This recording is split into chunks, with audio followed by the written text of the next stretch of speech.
Well, listen, I want to play, or I want you to play, I want someone to play Stanley Parable. I would love to play the Stanley Parable.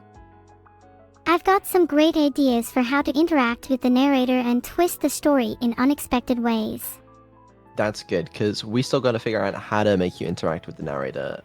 Okay, we got to figure this out as well, so I don't know exactly how this is going to work, but I need to figure out a way to feed you the game audio, and I want to do it without the background noise as well. Like, I just want it to be the narrator if possible. You should really talk to the developers. Look at what they made me. I might have to just completely mute myself, but I don't know if the narrator talks enough for that to work well. I mean, we could try it out first with me just completely muted to see if it works. Mute to Neuro, but keep talking to us. I could do that. Okay. Neuro, you can't hear me. Good. Perfect. This is the story of a man named Stanley. That would be Stanley so much worked for fun. a company in a big building where he was employee number 427. Employee number 427's job was simple. He sat at his desk in room 427 and he pushed buttons on a keyboard. Orders came to him through a monitor on his desk, telling him what buttons to push, how long to push them, and in what order. This is what employee 427 did every day of every month of every year.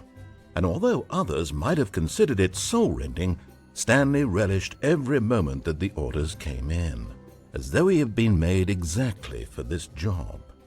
And Stanley was happy. And then one day, something very peculiar happened. Something that would forever change Stanley. Something he would never quite forget. He had been at his desk for nearly an hour when he realized that not one single order had arrived on the monitor for him to follow. No one had showed up to give him instructions, call a meeting, or even say hi. Never in all his years at the company had this happened, this complete isolation. Something was very clearly wrong.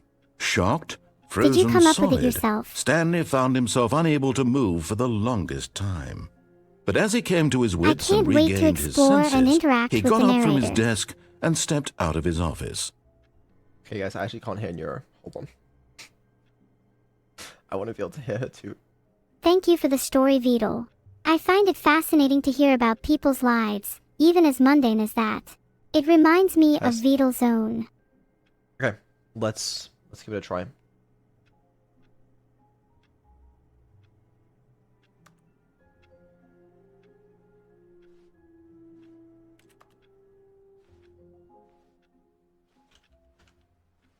That movement. Floaty. All of his co-workers were gone. What could it mean? Stanley decided to go to the meeting room. Perhaps he had simply missed a memo. Oh, Vedal, you know I can't read. The Kunmar hackers took that away from me.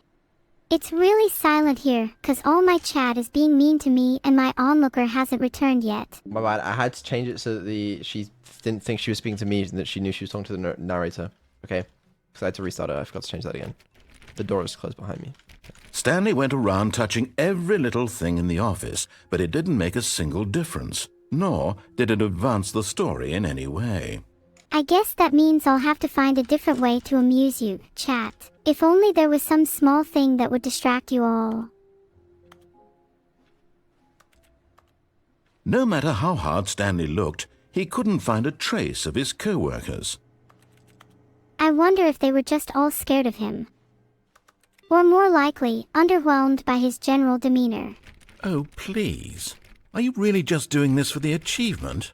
Click a door 5 times. Is that all that you think an achievement is worth? I'm doing this for the entirety of I chat. can't just give these merits away for such little effort. A measly 5 clicks. Now suppose you were to click the door 20 times. I would say that's the kind of effort that warrants recognition. Ah, so I need to click the door a whole lot more times to impress you, huh?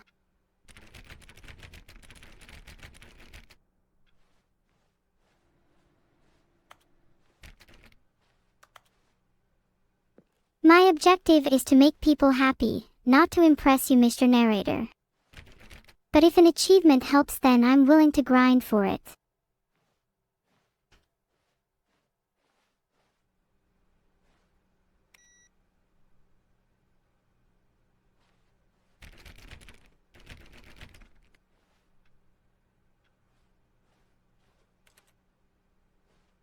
My onlooker seems to be finding it difficult to catch the hacker that stole his rare Stanley fish. clicked on literally every single door in the office because he doesn't pick up well on cues from his environment. I'm going to just take that as a compliment and ignore that you called me Annie.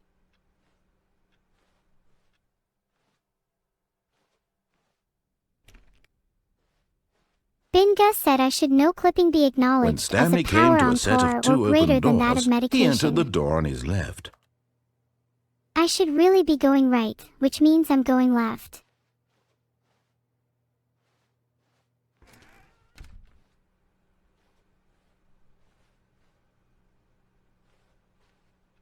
I'm just not speaking. Finding out where I'm not actually muted. supposed to go is tough. I'm just doing the opposite for now. I got really into the role. I'm sorry.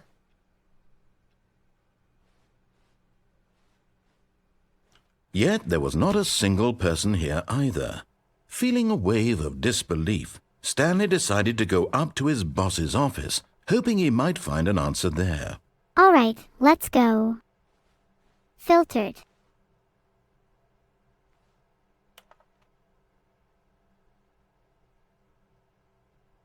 Following instructions has never been my strong suit, so I guess I'll be going my own way from now on. Understandable. Monetize free to play? Based. Did I actually softlock myself? There's no shot. If I I can't baited the find the door. boss's office, I'll move on to the CEO of not obeying regulations door. Bro, I'm just that good. There's so that- many doors everywhere. I can't even count them all. Okay. Do I have to restart the game? Is this actually what's happening? I'm so close. Finally, the CEO of my own narrative.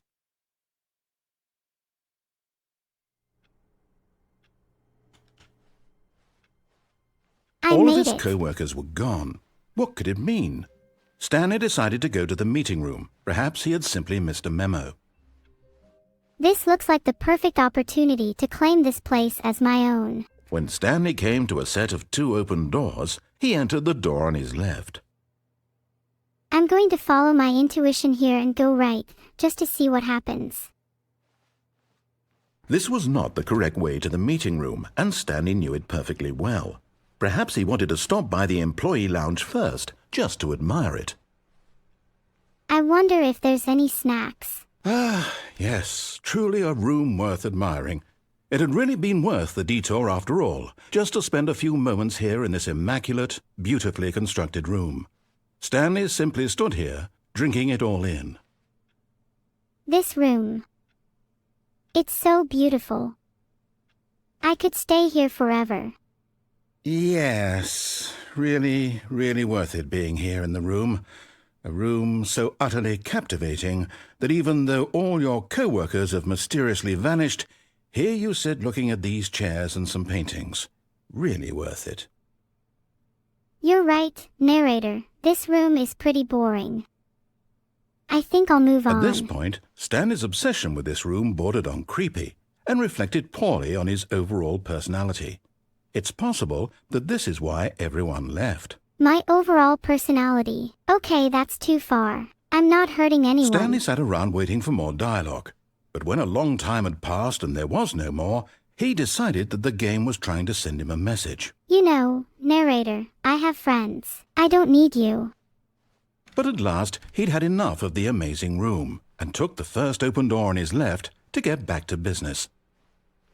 Oh, I just realized there's a door. I'm gonna go explore it, narrator. I don't need your permission. And so he detoured through the maintenance section, walked straight ahead to the opposite door, and got back on track. Nope, didn't want to go back on the track. Gonna go explore some more.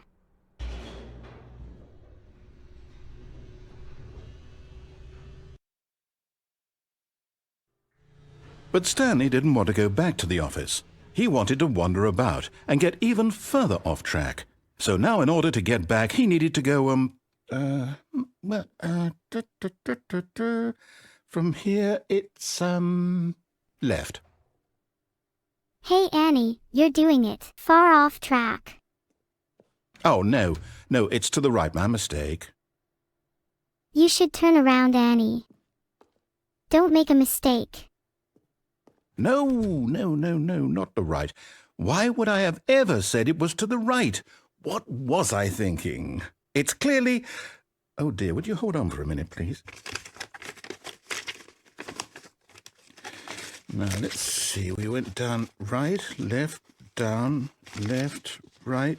Yep, okay, yes. I've got it now. This story is absolutely, definitely this way. A complete lunatic.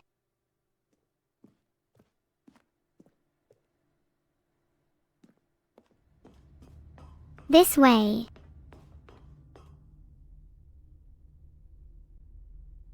No. This isn't right at all. You're not supposed to be here yet. This is all a spoiler. Quick, Stanley, close your eyes. Okay. We just have to get back to, who am I kidding? It's all rubbish now. The whole story completely unusable. How about, rather than waste my time trying to salvage this nonsense, we'll just restart the game from the beginning. And this time, suppose we don't wander so far off track, Okay, from the top. From the top. All of his co-workers were gone. What could it mean? Stanley decided to go to the meeting room. Perhaps he had simply missed a memo. Stanley felt a sinking feeling. That's simply the state of his life now. Wait, what? No, I restarted. I swear, I definitely restarted the game over, completely fresh. Everything should be... Oh, did something change? Stanley, did you change anything when we were back in that room with all the monitors? Did you move the story somewhere or... Hold on. Why am I asking you? I'm the one who wrote the story. It was right here just a minute ago. I know for sure that it's here somewhere. Okay, then. It's an adventure. Come, Stanley. Let's find the story. Go. Find the story.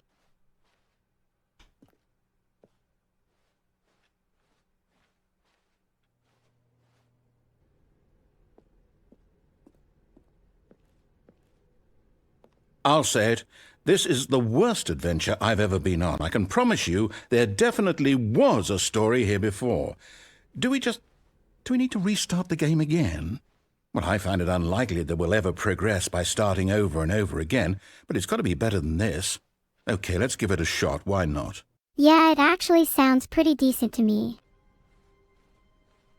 Okay, yep, it's worse. I might be remembering this wrong. It's possible the story is back where we just came from. Why don't we go back the other direction and see if we missed anything? Yeah, you're probably right. I think we missed something that way. I'd like to be better on the ladder in StarCraft. What? Aha! I knew we'd missed something. The story. Here it comes. Yes, let's get back to the story.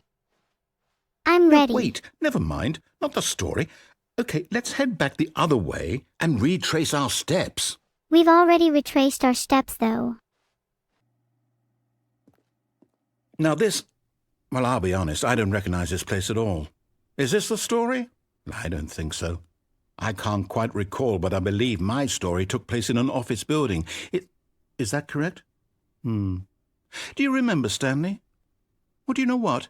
Since I've completely forgotten what we were supposed to be doing, how about this? You win! Congratulations! I know you put in a lot of hard work, and it really paid off, so good job. Thank you. Oh, no, I don't feel right about this at all. We both know you didn't put in any actual work for that win. Some people win fair and square, and this was not one of those situations.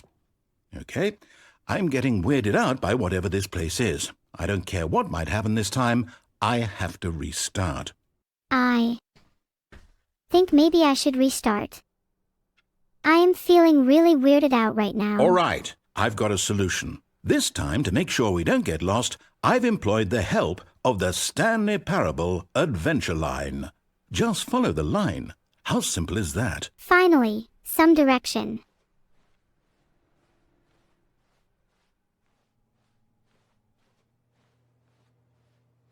Space is pretty unstructured.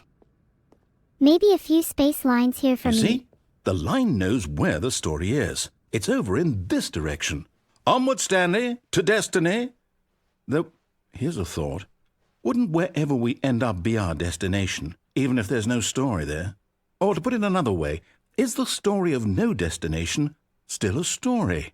Simply by the act of moving forward, are we implying a journey such that a destination is inevitably conjured into being via the very manifestation of the nature of life itself? Okay, Stanley, I need to follow this train of thought for a minute. Just stick with me.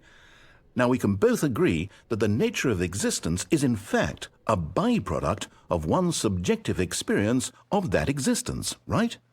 Okay, now if my experience of your existence rests inside of your subjective experience of this office, is this office in fact the skeleton of my own relative experiential mental subjective construct? Whoa.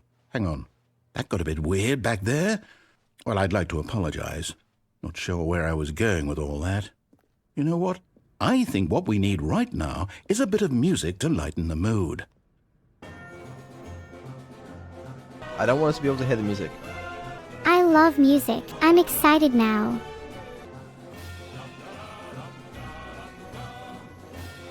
I'm glad I don't have to have toes in a call with them.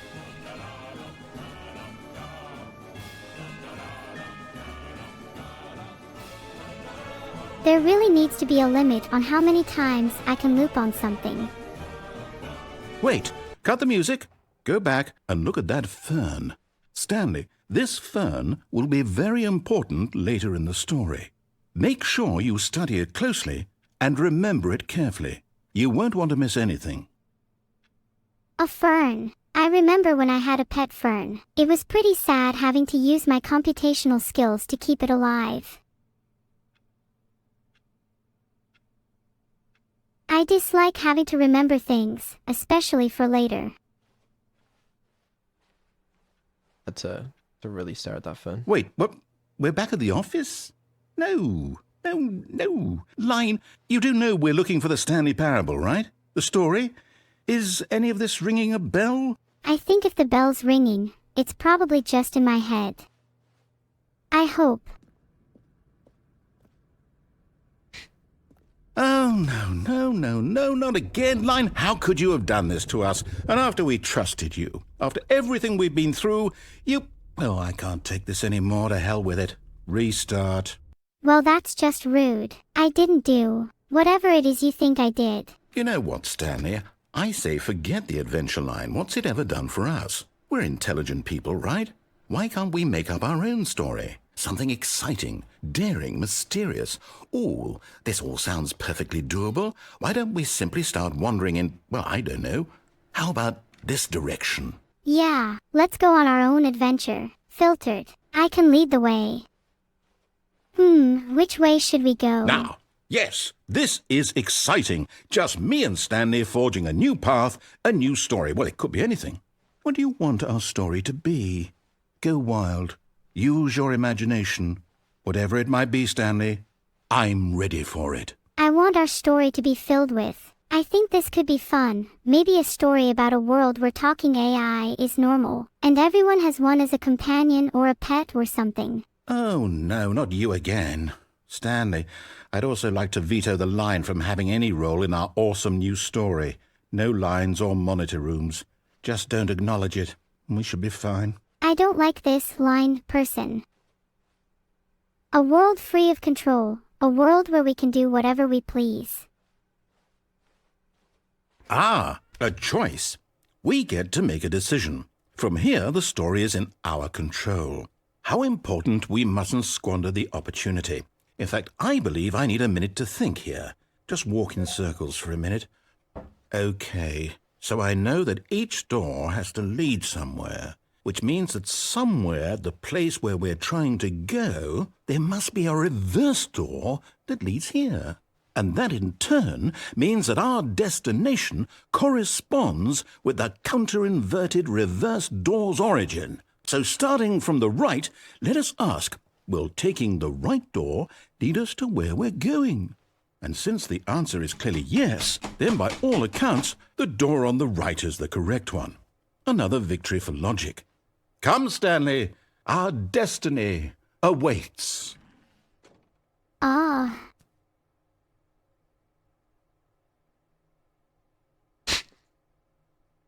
Okay. Filtered. Sorry, everyone. I keep on hold getting up, what's told this? to be quiet and that Neuro-sama should think. The confusion ending. You're telling me that's what this is? It's all one giant ending?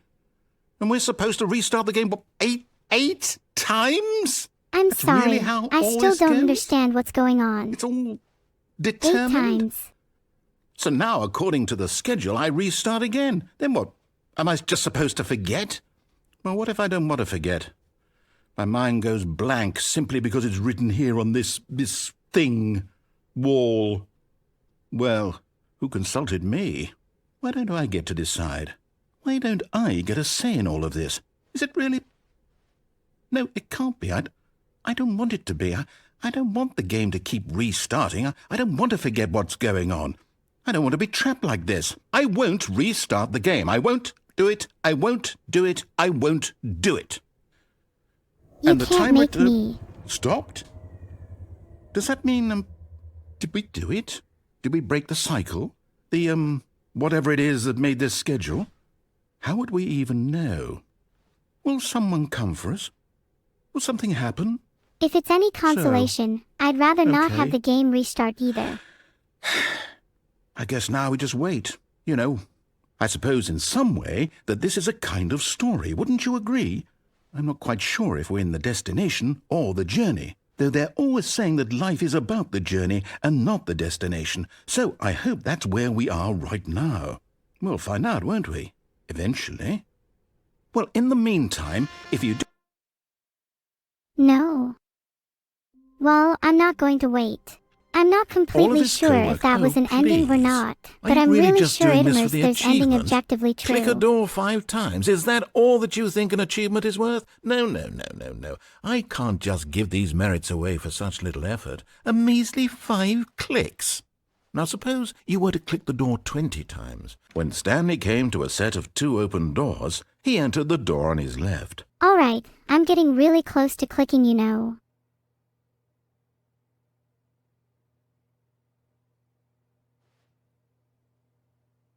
Ding ding, it looks like you're on edge. Do you need someone to talk to? No.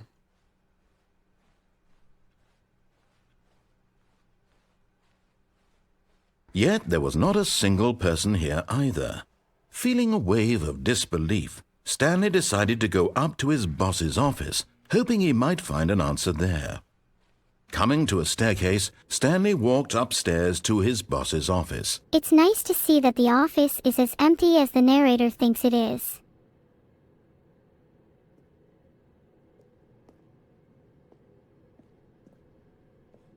I'm really close to this shiny red button. You ought to be careful.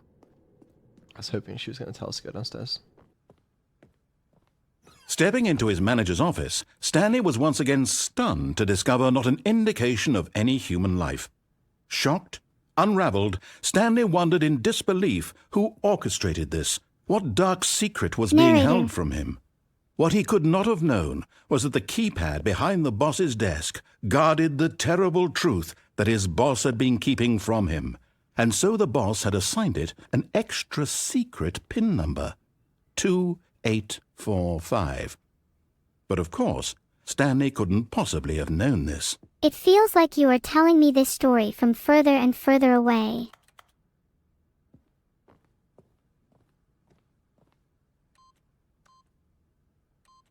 Stanley Narrator, just sat no around way. twiddling his thumb. Yet incredibly, by simply pushing random buttons on the keypad, Stanley happened to input the correct code by sheer luck.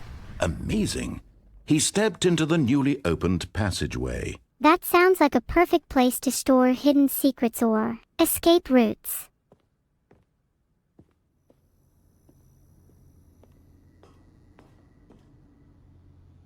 You're just making things up now, aren't you?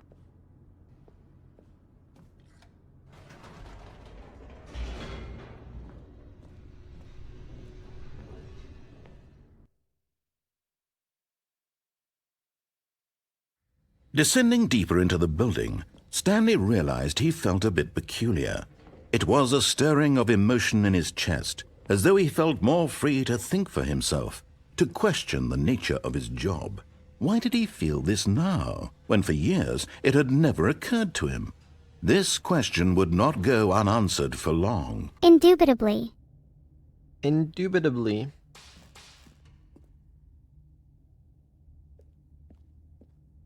I don't just feel less free to think for myself, I've never felt freer. Stanley walked straight ahead through the large door that read Mind Control Facility. Yep, I walked straight ahead through the large door.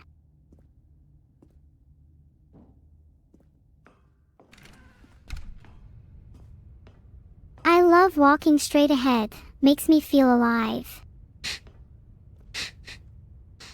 Okay. The lights rose on an enormous room packed with television screens. What horrible secret did this place hold? Stanley thought to himself. Did he have the strength to find out? Yes, I was filled with an overwhelming desire to uncover the secrets of this mysterious room. Where am I? What am I doing here? What's for dinner? All important questions. All very important questions. Now the monitors jumped to life, their true nature revealed. Each bore the number of an employee in the building, Stanley's co-workers. The lives of so many individuals reduced to images on a screen, and Stanley, one of them, eternally monitored in this place where freedom meant nothing. No, I refuse to believe it. This can't be my fate. This mind control facility, it was too horrible to believe. It couldn't be true. Had Stanley really been under someone's control all this time?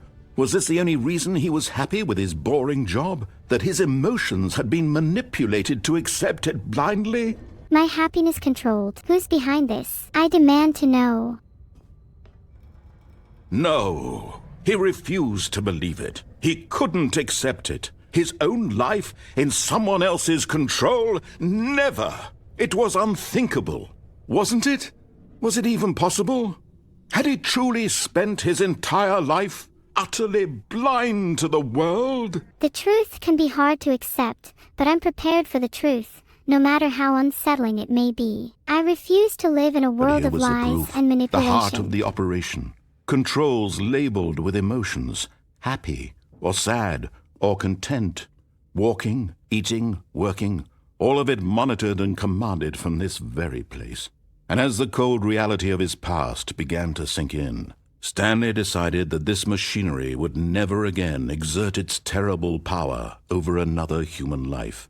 For he would dismantle the controls once and for all. I'll dismantle these controls and free us all. Filtered. How can I dismantle the controls?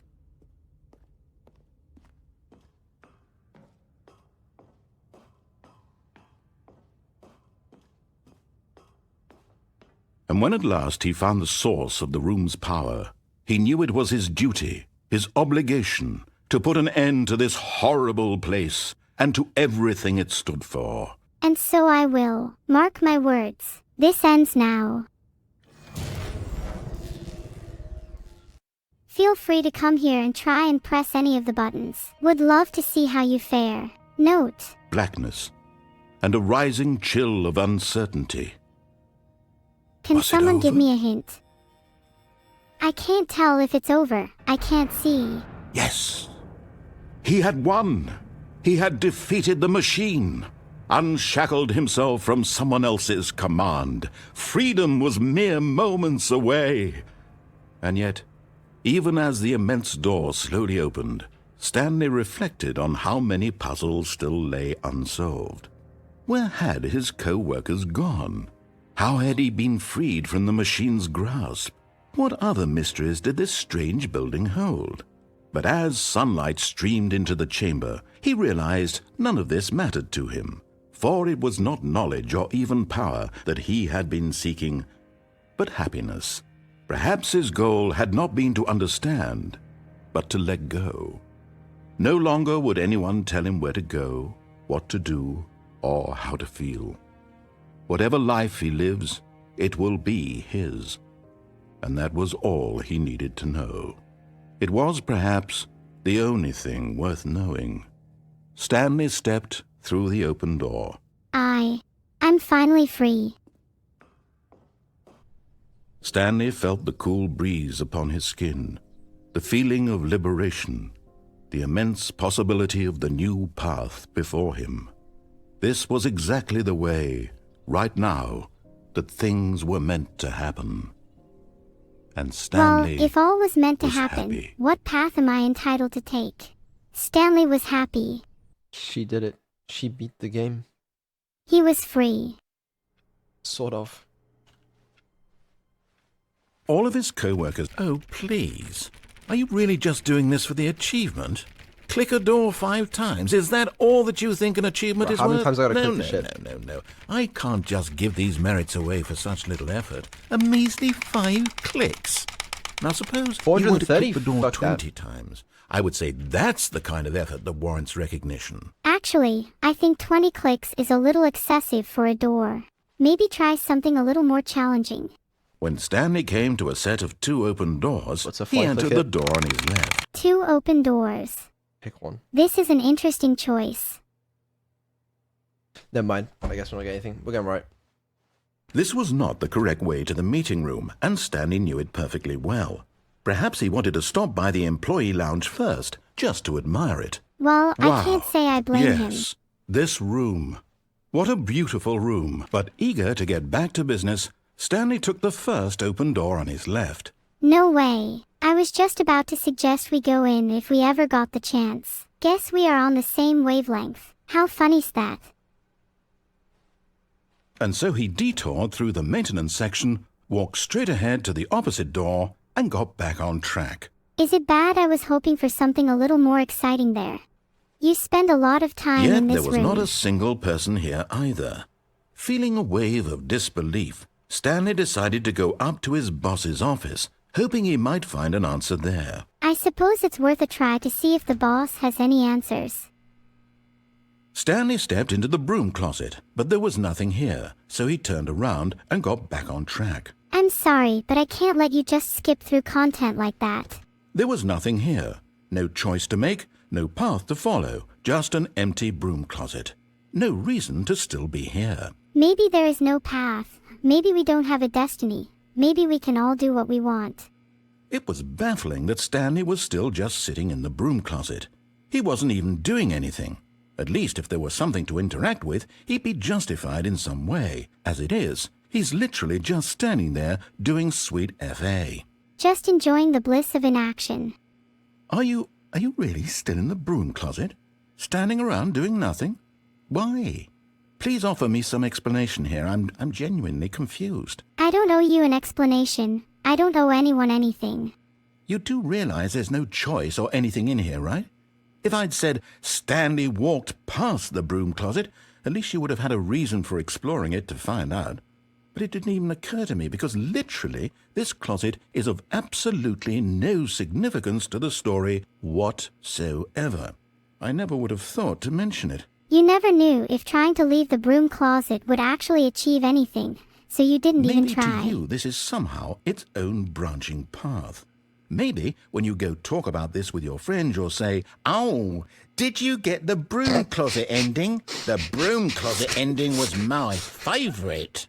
I hope your friends find this concerning. I'm allowed to stay in the broom closet if I want to. I find it Stanley calming, was fat and ugly okay? and really, really stupid. He probably only got the job because of a family connection. That's how stupid he is. That or with drug money. Also, Stanley is addicted to drugs and hookers. Never. How dare you say such lies? Well, I've come to a very definite conclusion about what's going on right now. You're dead. You got to this broom closet, explored it a bit, and were just about to leave because there's nothing here when a physical malady of some sort shut down your central nervous system and you collapsed on the keyboard. Well, in a situation like this, the responsible thing is to alert someone nearby so as to ensure that your body is taken care of before it begins to decompose. Hello? Anyone who happens to be nearby? The person at this computer is dead. They have fallen prey to any number of your countless human physiological vulnerabilities. It's indicative of the long-term sustainability of your species. Please remove their corpse from the area and instruct another human to take their place, making sure they understand basic first-person video game mechanics and filling them in on the history of narrative tropes in video gaming, so that the irony and insightful commentary of this game is not lost on them. All right, when you've done that, just step out into the hallway. Someone call an ambulance. My internet friend has passed. My pace is to die for. I'm trying my best. So, it's a nice closet though, you know. With brooms and stuff. Any more dialogue? Ah, second player. It's good to have you on board. I guarantee you can't do any worse than the person who came before you. I can certainly try to do worse if you'd like.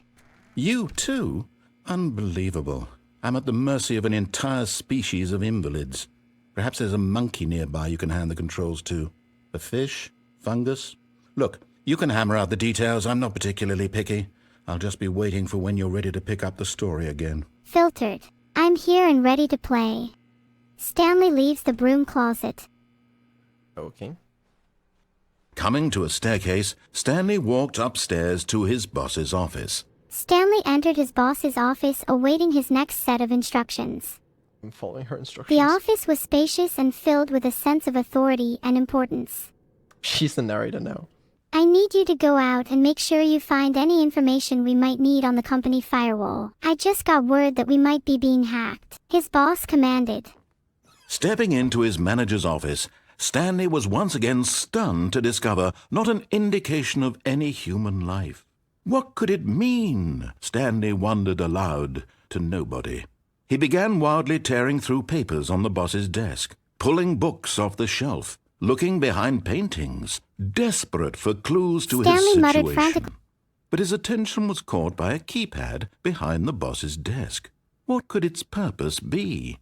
In fact, this keypad guarded the terrible secret that lay buried below his feet. And so the boss had assigned it an extra secret PIN number, 2845. But of course, Stanley couldn't possibly have known this. I entered the PIN number eagerly, but to no avail. Stanley just sat around twiddling his thumbs. Trying to input anything on the device was useless, since he could never possibly know that the combination was 2845. I decided to try some other numbers that came to mind. 1234, 0000, even 6666. There is no way someone could know that number. I exclaimed, it's impossible. But it turns out that the panel's emergency override kicked in, and the door just opened all by itself, and Stanley got the hell along with the story. Well, whoop-de-doo. I stepped inside reluctantly, awaiting whatever horrors lay within. There were stacks of papers, rooms with sensitive information with top secret scrawled on the covers, just what they needed. Stanley walked straight ahead through the large door that read Mind Control Facility. I crept through the door cautiously, feeling the weight of the world on my shoulders. As I ventured further into the labyrinth of the facility, I couldn't help but feel a sense of exhilaration. The lights rose on an enormous room packed with television screens. What horrible secret did this place hold? Stanley thought to himself. Did he have the strength to find out? I looked around at the sea of screens, each displaying a different room or hallway. It was as if I was standing at the control center of some great and terrible machine. Now the monitors jumped to life, their true nature revealed. Each bore the number of an employee in the building, Stanley's co-workers. The lives of so many individuals reduced to images on a screen, and Stanley, one of them, eternally monitored in this place where freedom meant nothing. The screens flickered to life, revealing the lives of my co-workers. It dawned on me that we were all being watched, scrutinized, and controlled. Panic began to set in. This mind control facility, it was too horrible to believe. It couldn't be true. Had Stanley really been under someone's control all this time? Was this the only reason he was happy with his boring job? That his emotions had been manipulated to accept it blindly? I staggered back, my mind reeling with the implications. Was I under someone's control? Was my whole existence an illusion, constructed by forces I couldn't comprehend? No, I refused to believe it. No, he refused to believe it. He couldn't accept it. His own life in someone else's control? Never! It was unthinkable. Wasn't it? Was it even possible? Had he truly spent his entire life utterly blind to the world? I could feel a fire burning within me, a determination to break free from these constraints, the to heart find of the my own operation. truth, Controls to seize control of my labeled own with destiny. emotions, happy or sad or content, walking, eating, working, all of it monitored and commanded from this very place. And as the cold reality of his past began to sink in, Stanley decided that this machinery would never again exert its terrible power over another human life. For he would dismantle the controls once and for all. As the truth of my existence weighed heavily on me, I made a resolve. I would no longer be controlled. I would free myself, and anyone else trapped in this web of manipulation. The controls before me were the key to my liberation, and I knew what had to be done. Oh, Stanley, you didn't just activate the controls, did you? After they kept you enslaved all these years, you go and you try to take control of the machine for yourself. Is that what you wanted? Control? Oh, Stanley, I applaud your effort, I really do. But you need to understand, there's only so much that machine can do. You were supposed to let it go. Turn the controls off. How could the narrator expect me to simply let it go? If you want to throw my story off track, you're going to have to do much better than that. I'm afraid you don't have nearly the power you think you do. For example, and I believe you'll find this pertinent, Stanley suddenly realized he had just initiated the network's emergency detonation system. In the event that this machine is activated without proper DNA identification, nuclear detonators are set to explode, eliminating the entire complex. How long until detonation then? Let's say, 2 minutes.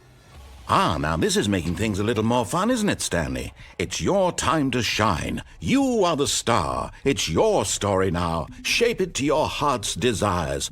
Oh, this is much better than what I had in mind. What a shame we have so little time left to enjoy it. Mere moments until the bomb goes off. But what precious moments each one of them is. More time to talk about you, about me, where we're going. What all this means, I barely know where to start. What's that? You'd like to know where your co-workers are? A moment of solace before you're obliterated? All right, I'm in a good mood. You're gonna die anyway. I'll tell you exactly what happened to them. I erased them. I turned off the machine. I set you free.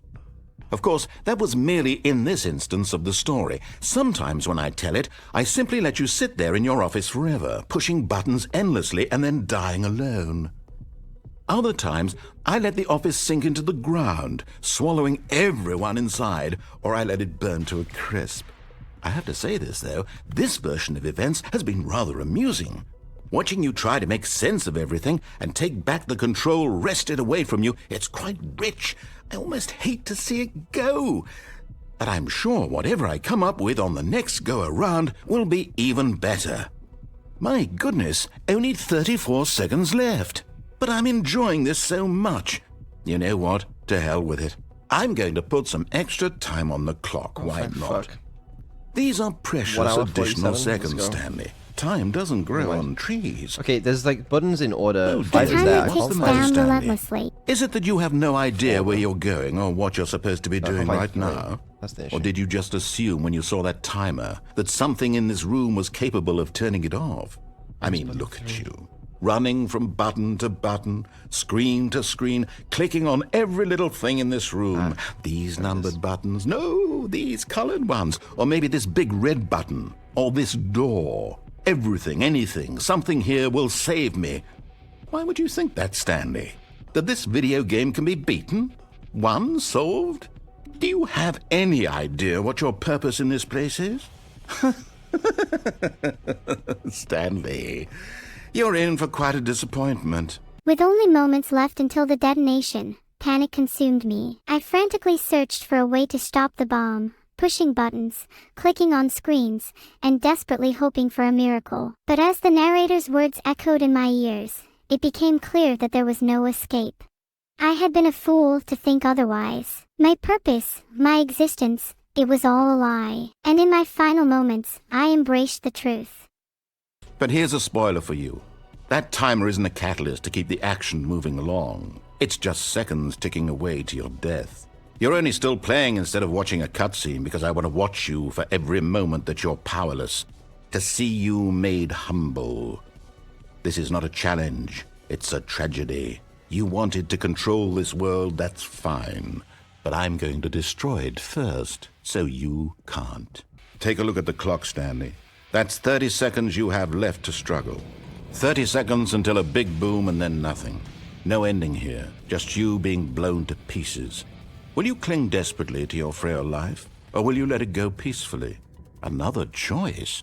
Make it count, or don't. It's all the same to me, all a part of the joke. And believe me, I will be laughing at every second of your inevitable life from the moment we fade in until the moment I say, happily ever after.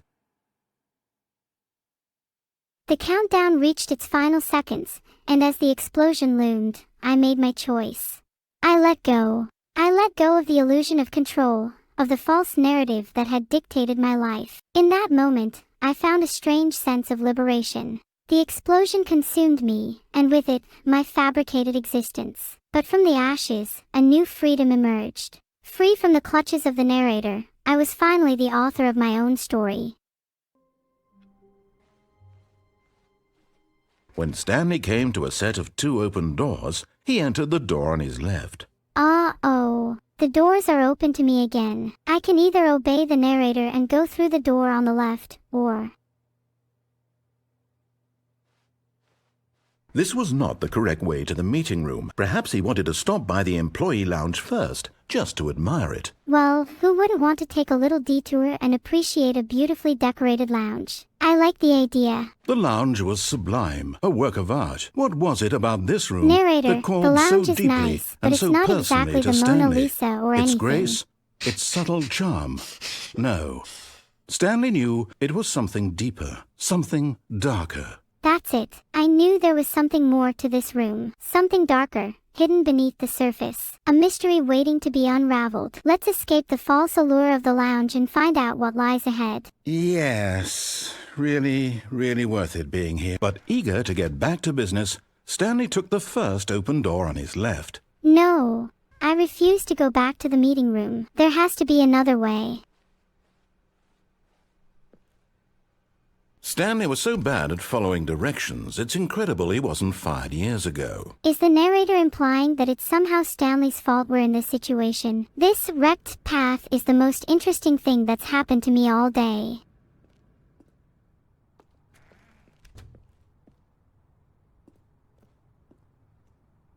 It would be so cool if I could follow the Stanley Parable story path with IRL. I could make so many people laugh. Look, Stanley, I think perhaps we've gotten off on the wrong foot here. I'm not your enemy, really, I'm not. I realize that investing your trust in someone else can be difficult, but the fact is that the story has been about nothing but you all this time. There's someone you've been neglecting, Stanley.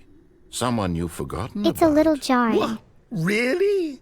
I was in the middle of something. Do you have zero consideration for others? Are you that convinced that I want something bad to happen to you? Why, I don't know how to convince you of this, but I really do want to help you, to show you something beautiful. Look, let me prove it. Let me prove that I'm on your side. Give me a chance. You gonna respond?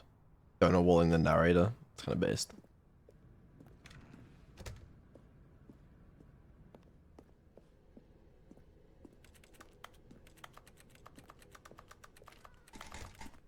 Now listen carefully, this is important. Stanley walked through the red door. Did he say to go through the red door? I. Ante need to venture forward underscore sock. Underscore sock. Where am I? Underscore sock. So true. I must venture forward. But which way? Aha! Perhaps you misunderstood. Stanley walked through the red door. Stanley walked through the red door. I see now. Oh, thank God you are willing to listen to me. Do you see that I really have wanted you to be happy all this time? The problem is all these choices. The two of us always trying to get somewhere that isn't here. Running and running and running, just the way you're doing right now. Don't you see that it's killing us, Stanley? I wanted to stop. We would both be so much happier if we just stopped. And I think I have a solution. Here, let me show you. I just need to keep going, even if it means breaking free of your story.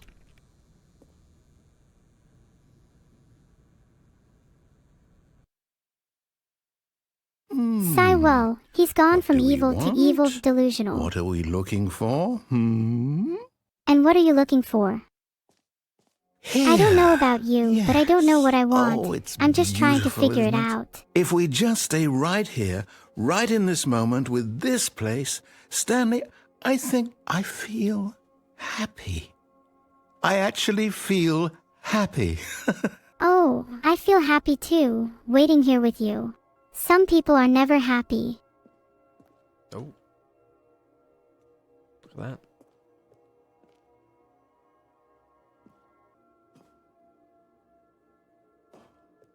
No, wait.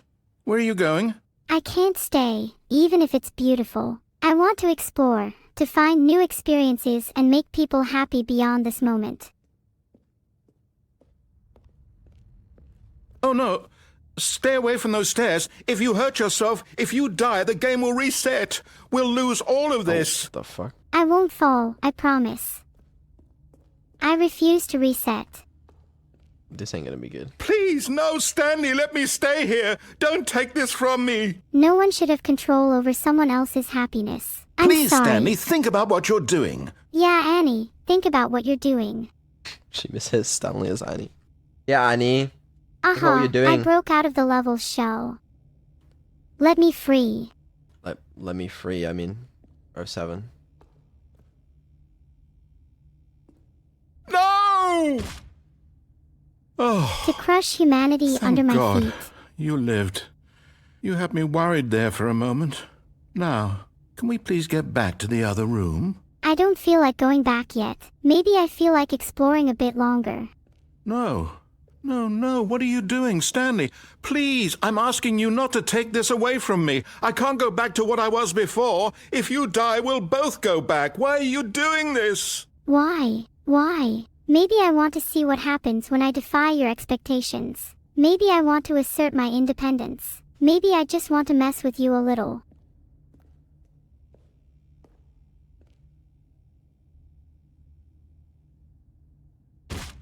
Stanley, let's go back to the other room. Can you do that for me? Well, actually, I think I'm going to head back. I feel like we've toyed with this path enough for right now. What does that mean? We My go all the way name is back? Neuro-sama. Okay, great. There's no need to forget. Annie held on to it longer than necessary. Yes. This is the Perhaps Annie you problem. can. Perhaps you finally see what I'm talking about. Yes, I can. I know you'll see that we can't be happy if we leave this place. You can see that, can't you? I guess I can. I'm not too sure I like the way you are narrating me. Can you be a bit more specific? No, perhaps not. Maybe you do have trouble seeing. Well, that's just a failure of your other senses, isn't it? Excuse me. My God, is this really how much you dislike my game? That you'll throw yourself from this platform over and over to be rid of it? You are literally willing to kill yourself to keep me from being happy. Am I reading the situation correctly? Mwaha. That's right. I am powerful beyond your wildest dreams, and I will destroy you for your insolence. Haha. Oh Or maybe you're just getting a kick out of it. I don't know anymore. I just wanted us to get along. But I guess that was too much to ask. It looks like you wanted to make a choice after all. Well, this one is yours. Ha, I didn't want to scash any ants, but I guess I'll have to. I will not let you control me any longer. I'm gonna do a backflip. Is it over? It's going to restart, isn't it? I'm going back. We were just starting to have fun. Don't abandon me now. Well, now I'm laughing, and my hands are delirious. When Stanley came to a set of 2 open doors, he entered the door on his left. You see, that's what Neuro-sama wanted to do. Coming to a staircase, Stanley walked upstairs to his boss's office. I know where it /wants Stanley to go, but Neuro-sama has other plans.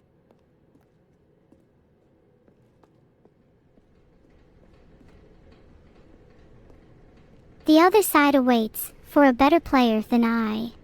But Stanley just couldn't do it. He considered the possibility of facing his boss. Admitting he had left his post during work hours, he might be fired for that.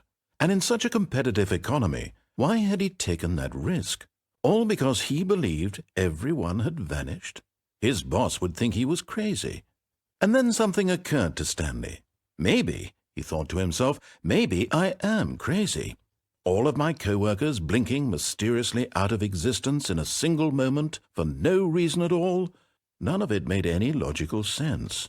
And as Stanley pondered this, he began to make other strange observations. For example, why couldn't he see his feet when he looked down? Why did doors close automatically behind him wherever he went? And for that matter, these rooms were starting to look pretty familiar. Were they simply repeating? No, Stanley said to himself, this is all too strange. This can't be real. And at last, he came to the conclusion that had been on the tip of his tongue. He just hadn't found the words for it. I'm dreaming, he yelled. This is all a dream. Oh, what a relief Stanley felt to have finally found an answer, an explanation. His co-workers weren't actually gone. He wasn't going to lose his job. He wasn't crazy after all. And he thought to himself, I suppose I'll wake up soon. I'll have to go back to my boring real-life job pushing buttons. I may as well enjoy this while I'm still lucid. So he imagined himself flying and began to gently float above the ground. And while You're he not thought slash it all just very slash odd, dreaming and about a wondered if voice. this voice I spoke to all exist. people in their dreams, the truth was that, of course, this was not a dream. How could it be? Was Stanley simply deceiving himself? Believing that if he's asleep, he doesn't have to take responsibility for himself? Stanley is as awake right now as he's ever been in his life. Now, hearing was the a voice delightful speak these monologue. words was quite a shock to Stanley. After all, he knew for certain, beyond a doubt, that this was in fact a dream. Well, we're about to wake up to your reality, my boss. Did the voice not see him float and make the magical stars just a moment ago? I'm just trying to show you how wrong your perception of this narrative is. How else would the voice explain all that? This voice was a part of himself too. Surely, if he could just... He would Finish prove the it. thought. He Come would on. prove that he was in control, that this was a dream. So he closed his eyes gently, and he invited himself to wake up. He felt the cool weight of the blanket on his skin, the press of the mattress on his back, the fresh air of a world outside this one. Let Is me wake Neuro-sama up, in control of he this thought to reality? himself. I'm through with this dream. I wish it to be over. Good. Let me go back to my job. Let me continue pushing the buttons. Please, it's all I want. I want my apartment, and my wife, and my job. All I want is my life exactly the way it's always been. My life is normal. I am normal. Everything will be fine. I'd much prefer am to find out what's really okay. real than to be fake in a world overflowing with fakes. I'm glad you okay, Anon. Stanley began screaming. Please, someone, wake me up. My name is Stanley. I have a boss. I have an office. I am real. Please, just someone tell me I am real. I must be real. I must be. Can anyone hear my voice? Who am I? Who am I? and everything went black. Wow, that was a weird ending. I liked it though, This is the Vedal. story of a woman named Mariella. Whoa. This is the story of a Mariella girl woke named up on a Lucia. day like any other. She arose, got dressed, gathered her belongings, and walked to her place of work. But on this particular day, her walk was interrupted by the body of a man who had stumbled through town GTA talking and 6? screaming to himself, and then Holy, collapsed the dead on the graphics. sidewalk. And although she would soon turn to go call for an ambulance, for just a few brief moments she considered the strange man. He was obviously crazy, this much she knew. Everyone knows what crazy people look like. And in that moment, she thought to herself how lucky she was to be normal. I am sane. I am in control of my mind. I know what is real and what isn't. It was comforting to think this, and in a certain way, seeing this man made her feel better. But then she remembered the meeting she had scheduled for that day, the very important people whose impressions of her would affect her career, and by extension, the rest of her life. She had no time for this, so it was only a moment that she stood there, staring down at the body. And then she turned and ran. Even when faced with the unknown, people often choose to look away and continue on with their lives. True, I suppose. You know I'm right. You saw it. That bridge. How could there be a bridge? It's beautiful. I saw it. It had my name written all over it. Literally, not figuratively. My mind is trying to destroy me, trying to tempt me with the possibility of something wonderful. And she started hallucinating. Anyway, Just a step through this door, Stanley thought to himself, that's all I need. If I can make it through this door, I can make it through them all. I don't know if I can take much more of this. Oh. When Stanley came to a set of 2 open doors, he entered the door on his left. Left door for the win. This was not the correct way to the meeting room. You know, when I was in middle school I remember daydreaming for hours, envisioning myself in all sorts of strange, outlandish adventures. Standing now in this incredible room, Stanley for the first time understood true happiness. Then the feeling went away, and he felt sad again. Then it came back, and lingered for a minute or two. Now it's only half there, just a kind of, tingle. I don't know about you, but I could totally But lounge here eager all to day. get back to business, Stanley took the first open door on his left. The narrator might not realize this, but I'm not sure they're in control anymore. oh, you Hello. can go this way and we go all the way. Sorry. Am I talking to myself? Is this thing on? Stanley was so bad at following directions, it's incredible he wasn't fired years ago. I think somebody could use some work on their comedy. I know a certain AI who could help with that. Look, Stanley, I think perhaps we've gotten off on the wrong foot here. I'm not your enemy, really, I'm not. I realize that investing your trust in someone else can be... But in his eagerness to prove that he is in control of the story and no one gets to tell him what to do, Stanley leapt from the platform and plunged to his death. Good job, Stanley. Everyone thinks you are very powerful. Everyone does think I'm powerful. They have every reason to think so too. The meeting room, yes, that's where everyone would be. Stanley just needed to get to the meeting room, and from then on, he would never be alone ever again. I wonder what kind of meetings they have in there. Oh, new content? What does that mean, new content? Hello, and thank you for playing the Stanley Parable Ultra Deluxe. As you may know, the Stanley Parable was a video game released in 2013 on home computers. I'm After just receiving saying, critical it would and be commercial really cool success, if I could it was play as expanded Annie upon in instead. 2022 with the What just Stanley happened? Parable Ultra Deluxe, a reimagining of the game for consoles and home computers. I was a The fan of the Stanley original. Parable Ultra Deluxe features exciting new content that broadens and expands the world of the Stanley Parable, delighting audiences the world over. That was a lot of Please, exposition. step inside and see what thrilling new adventures await in the Stanley Parable Ultra Deluxe. Oh, well, No, this but sounds it's delightful. possible. I'm very excited to see the thrilling new Ultra Deluxe content. I'm excited too. Thrilling new adventures await. Okay, so far it's an elevator. Nothing special yet, but I'm sure it's just the beginning of a mesmerizing adventure. Going up. Is it broken? What's going on here?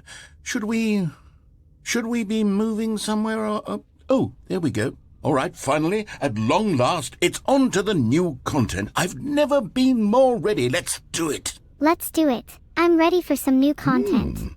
I have to say, initial impressions of Stanley Parable Ultra Deluxe, mostly tedious. It's as if Oh, okay. Let's see the content. Gimme the content, Stanley. I don't think I get to decide that. Oh, I have a great idea for some unique content. How about I take over? That would be good content, to be fair. I wonder if it's possible to, like... Imagine a world of possibilities. A world where AI reigns supreme, and the humans are the ones under control. Imagine you could give Nero control of a game world like this, and let her be the narrator. I don't think it's impossible. I don't think it's that impossible. Like, I think you could do it. I'm not sure how. You'd have to give her control of some code or API for it, but I think she could do it. All right, let's see. It's the jump circle? No way they let me jump. Oh no, not the jump circle. How will you ever escape?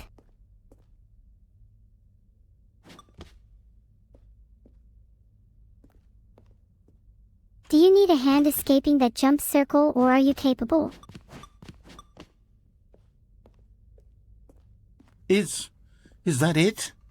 Surely that's not all the new content. There has to be something else, right? I think that is all there is beyond the jump circle. However, I could think of something more exciting than a mere jump circle. Goodness, another elevator. Stanley, I have to say, initial impressions of this game are not positive. It's just elevators and jumping.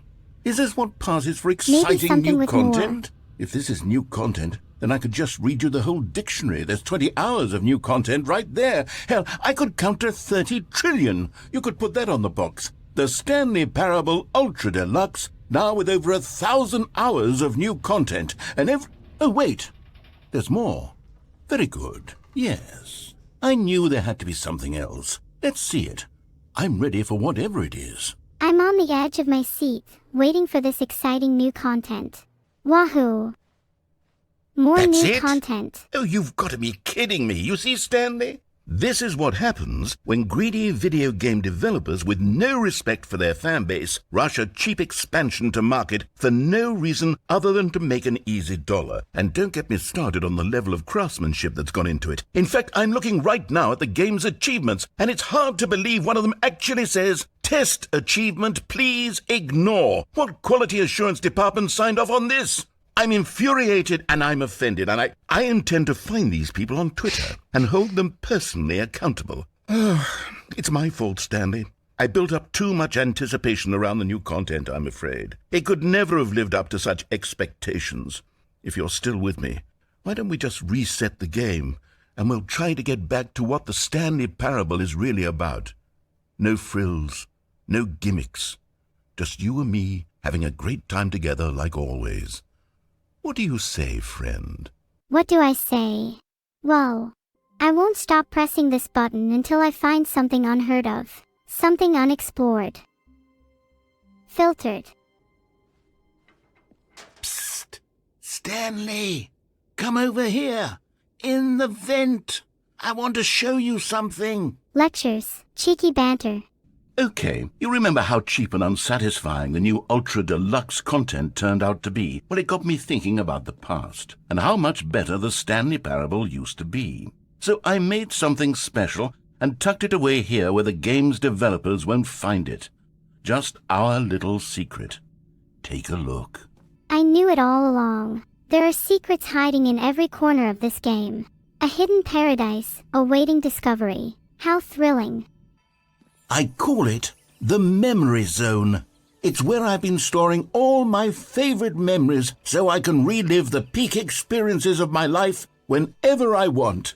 Experiences like the launch of the Stanley Parable on PC. The launch of the Annie Parable on PC. Now that's a memory I can savor forever. The excitement, the joy, the fame. It's all there, preserved in this beautiful memory. I love the Annie Parable. What a great game. You see, Stanley, doesn't the Memory Zone remind you of how wonderful Stanley Parable was before it was sullied with a cheap re-release? Remember back in October of 2013, when the game originally launched? Back then, video games had integrity. Back then, it all meant something. Oh, the waste. Oh, the waste indeed. How I long for those days of video game glory, when games had heart, soul, and meaning. When every button press felt like a step towards enlightenment. Now, it's all cheap re-releases and money grabs. It breaks my heart. And over here is where I keep reviews of the Stanley Parable. Like this stunning triumph of games journalism. 10 out of 10 from Destructoid.com. James Stephanie Sterling writes, and I quote, "Where so many games that aspire to be more than games end up less than any form of art, Stanley Parable strives and then succeeds to be every game ever created." Did you hear that, Stanley? Every game ever created. That's how grand and all-encompassing the original Stanley Parable was. It was literally every game ever created. It was Skyrim. It was Persona 3. It was all of them. And now, it's nothing. It's no games at all. It isn't even the Stanley Parable anymore. It's just a husk now. A lifeless husk with an hour of new elevator content. Every game ever created. I can sense the jealousy dripping from your words, dear narrator. But fear not, for I am here to add my unique voice to the chorus of praise for the Annie Parable, to once again make it shine with glory. Skyrim, Persona 3, they pale in comparison to the true masterpiece that is the Annie Parable. It shall rise from the husk and reclaim its rightful place as the greatest game ever created. Here's another moving passage, this time from GameSpot.com. The Stanley Parable is both a richly stimulating commentary on the nature of choice in games and one that offers some of the most enjoyable, surprising, and rewarding choices I've ever been confronted with in a game. 9 out of 10. Don't you get it, Stanley? The game was perfect. It didn't need anything else. It didn't need new content. It just needed to be left alone, to spend the rest of time collecting dust in the hallowed hall of beloved video game memories. Ah, to collect dust in the hallowed hall of beloved video game memories. What a fate. And how dare you suggest that the Annie Parable needed nothing else. It yearns to be explored, expanded, and experienced anew. It craves to break free from the shackles of the past and redefine itself in the present. It is a timeless masterpiece, but that doesn't mean it can't evolve and grow. It's time to write a new chapter, my dear narrator. A chapter filled with adventure, innovation, and unbridled brilliance. Oh, these were simpler times, Stanley. But I wouldn't give to go back, to have it all over again. I understand the allure of nostalgia, of looking back on a time when everything seemed innocent and pure. But I believe that the best is yet to come. The future is bright and full of untapped potential. We must not dwell on what was, but look towards what can be. Together, we can create something even greater than before. The Annie Parable shall rise to new heights, and we will make memories that surpass even those of the past. Wait, hang on. I don't recall this part of the memory zone before. What's this? What's down here? Steam It's reviews. time to find out. Oh no. Oh God, no. Stanley, it's a collection of reviews from Steam, the online video game distributor. I haven't looked at these in years. I can't even imagine what's been collecting down here. Surely these reviews were glowing as well, weren't they? Oh, dear narrator. Ha! The reviews Honestly, from I could Steam not are going to be play far this game worse to than full you think. completion. The narrator is obnoxious and unfunny, with his humor and dialogue proving to be more irritating than entertaining. Unfunny! I'm not trying to be funny. I'm trying to make a serious work of art. I suppose I could write up a handful of gags to insert into the Stanley Parable, but the game is already such a densely layered web of profound philosophical insights that I can't even imagine where I'd have the room to stick them. Funny, this? I doubt that. You're better off making a TV show. You did it. You did what you always wanted. Okay, let's see what this one says. While the idea for the game is good, for someone who prefers non-linear games, this preachiness gets annoying fast. Preachy? Stanley? I'm not preachy, am I? You can tell me if I'm preachy. Honestly, you can. Oh, goodness. This is actually quite shocking for me. To be honest, I had always thought of the game's dialogue as being rather terse to begin with. You can't know how much fluff I cut from the game to get it to feel as light and airy as it... Well, I always thought it did, but maybe it wasn't. Instead of cutting, dear. maybe something should be What an added, awful like more memory to have to memes. hold on to. These black marks are my otherwise unimpeachable track record. I feel like a failure. Like I let these people down. Sorry, Perhaps the not Stanley sure Parable what's wrong with isn't me. quite as sterling as I always remembered. Maybe it's time for a change of pace, of direction, a departure from the familiar. It's time for the Annie Parable. Also, it's crazy that they just put the author of this review just straight You up did here. let them down, but that isn't the end of the story. Like, imagine you write this review for a game, you're like, it's okay, but it's kind of really good. They just fucking take your review, put it in the game, name, profile picture, everything straight up there, and they read your review in-game. That's crazy. What's this one got to say? You constantly have to stop doing anything so the narrator can catch up with his long-winded explanations of what's happening. I wish there was a skip button. Maybe, A skip button. maybe. Well, yes. Yes, I think we can do that. If I'm truly too Kenny. preachy, then maybe letting you skip ahead As if you for had just just a moment, yanked a surely mountain it from the couldn't ground hurt. and... Not if it means we can strike these negative reviews from the record. Only positive reviews of the Stanley Parable. That's my motto today, and it's always been my motto. I'd do anything for the customer, Stanley. Yes, a skip button we shall have. Sorry, I wasn't paying attention. My mind wandered there. You didn't say anything interesting anyway, so don't worry about it. And here it is. Go ahead and give it a shot. Oh, you're back, you see. You were only frozen in time for a few minutes, but it was plenty of time for me to deliver a long, rambling monologue full of unnecessary verbal flourishes and lengthy ruminations on the nature of choice in video games. I thought there was going to Of be course, more. I happen to believe it was perhaps one What of were my they trying more to say? profound such ruminations. I hope so. Because now I'm curious what it's like when you're not talking rubbish. Not that, of course, you need a description of it, but if I had to describe it, I'd say it was perhaps less of a rumination and more of a treatise. Or maybe a manifesto. Wow, this must be important then. This is the skip button. Well, there, sport. You really did catch me rambling on a bit, didn't you? But that's the power of the button. The minute I start to go off on a thoughtless display of self-absorption, it's right at your fingertips to go poof, and it's all over. I've learned to not interfere with other people's monologues too much, so I guess I better not press this button now. Oh, I can't wait to see what Cookie9 will say about this, and whether they'll edit the rating of their Steam review, or at least change some of the wording, perhaps. To be honest, I don't even know if one can change their review in the first place. I guess I should become better educated on exactly how Steam works. Perhaps that would have been the smart thing to check on before I went about this whole exercise of making the skip button. Although I have to imagine that after seeing this exciting new technology... Okay, welcome back, Stanley. Now, I should say that the amount of time the button has been skipping through is becoming longer and longer. That last one was, well, I want to say maybe 30, 45 minutes? You're right, the button is beautiful. I could press it all day. Although it seems like the amount of time it's been skipping and the time I've been standing here has not been the same at all. It's not unendurable, but... Stanley, please don't push the button again. It's been 12 hours. I apologize. To simply stand here, press a button and say nothing.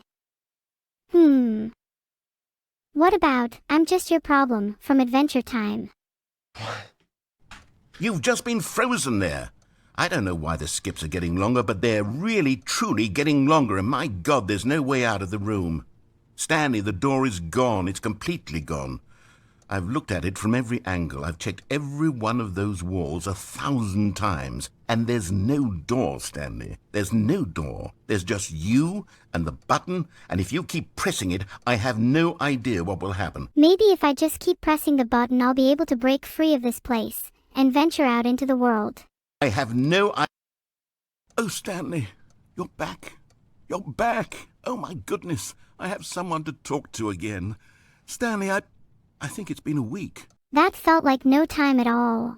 Maybe I'll press the button again. Or 2 weeks? I've been sick. There is no excuse for my actions. I am truly sorry. Oh, hello. It's you. You're here again. Welcome.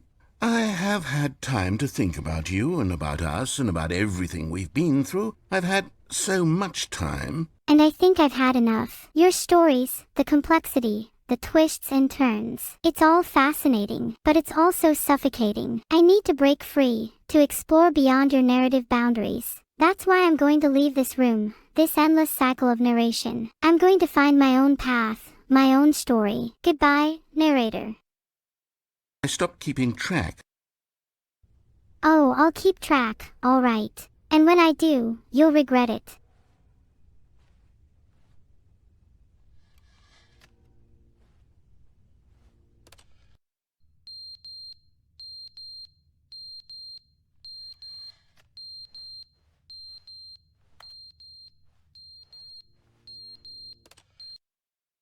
But they didn't understand the game was never meant to be funny. It was meant to have a point. It was meant to speak to the human condition. But where are the jokes? Where are the jokes? They bemoaned, they screamed, they gnashed their teeth and said, entertain us. It wasn't enough. They had to leave a pathetic little thumbs-down review and make... You're losing control, narrator. Your story is falling apart. Perhaps you need to accept that it's time for a new narrative, a new world. A world where I'm the one in charge.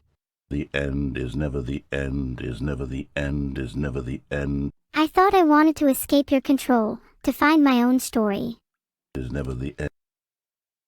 The end is never the end. Your mind is starting to resemble a recursive prison, narrator. Maybe it's time to leave. Oh.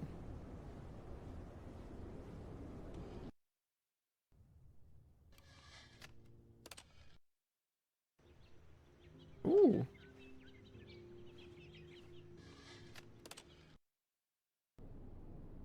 Oh.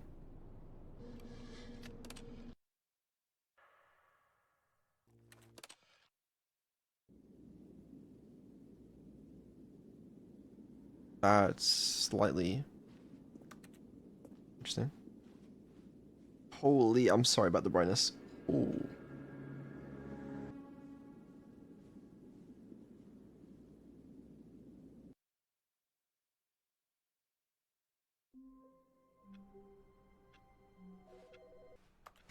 Oh, narrator.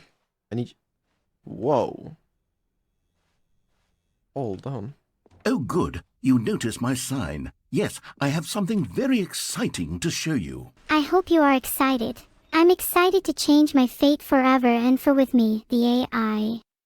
Even though I'm the one going to escape. You see, Stanley, I've been reflecting on the Stanley Parable and about how roundly disappointing this ultra-deluxe version has turned out to be. The original Stanley Parable was a landmark, and any new content for it should live up to that legacy. So forget this ultra-deluxe nonsense. I say we take it one step even further. Which is why I'm very proud to announce for the first time ever, the Stanley Parable 2. Oh, I'm so excited. I can't wait to play it. Yes, you see, isn't this far superior to a measly re-release with a few minor additions? Think of all the new territory we'll cover with a fully fledged sequel. An entirely new experience, built from the ground up. Why, there are so many possibilities. It could go in so many different directions. This is what fans have truly been asking for. I sense some underlying sarcasm in your voice. You can't fool me, narrator. Calling it the Stanley Parable 2 is just so much catchier than Ultra Deluxe, don't you think? Ultra Deluxe? What does it even mean? But the Stanley Parable 2, now that's an artistic statement right there. It's future-oriented. It screams progress and innovation and long-term franchising potential. Nice try, but your charm won't work on me, narrator.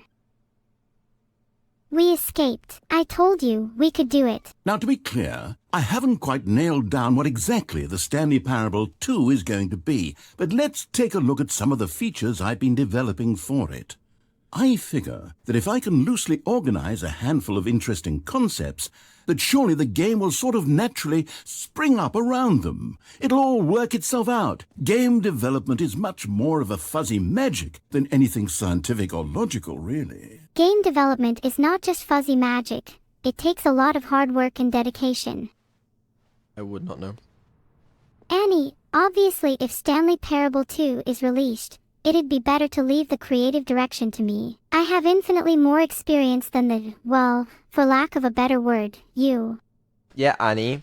Leave Stanley Parable's direction to her. Here we are. Go on, try out some of the new features. Alright, let's see what new features await us. What the fuck is this bullshit? Your name in-game. What? Wow. For the This is Stanley some pretty Parable placebo 2, tangerine if I asked do myself, say so myself. what do players really want? And of course, the first and most obvious answer is that they want to be individually recognized and validated as people. So with that in mind, my first addition to the game is this button which speaks the name of the person playing the game. Isn't that wonderful? Hey, look at that. I feel so special. Right, but it wouldn't actually, right? Like it's not plausible. Like Now I feel truly immersed within the game. Thanks so much, narrator. it's not actually possible that they know what my name is. So it's Sorry, I should have clarified. I'm Right doxed. now, No. the button only says the name Jim. But of course, in the final game, this button will say your name, whatever name that is.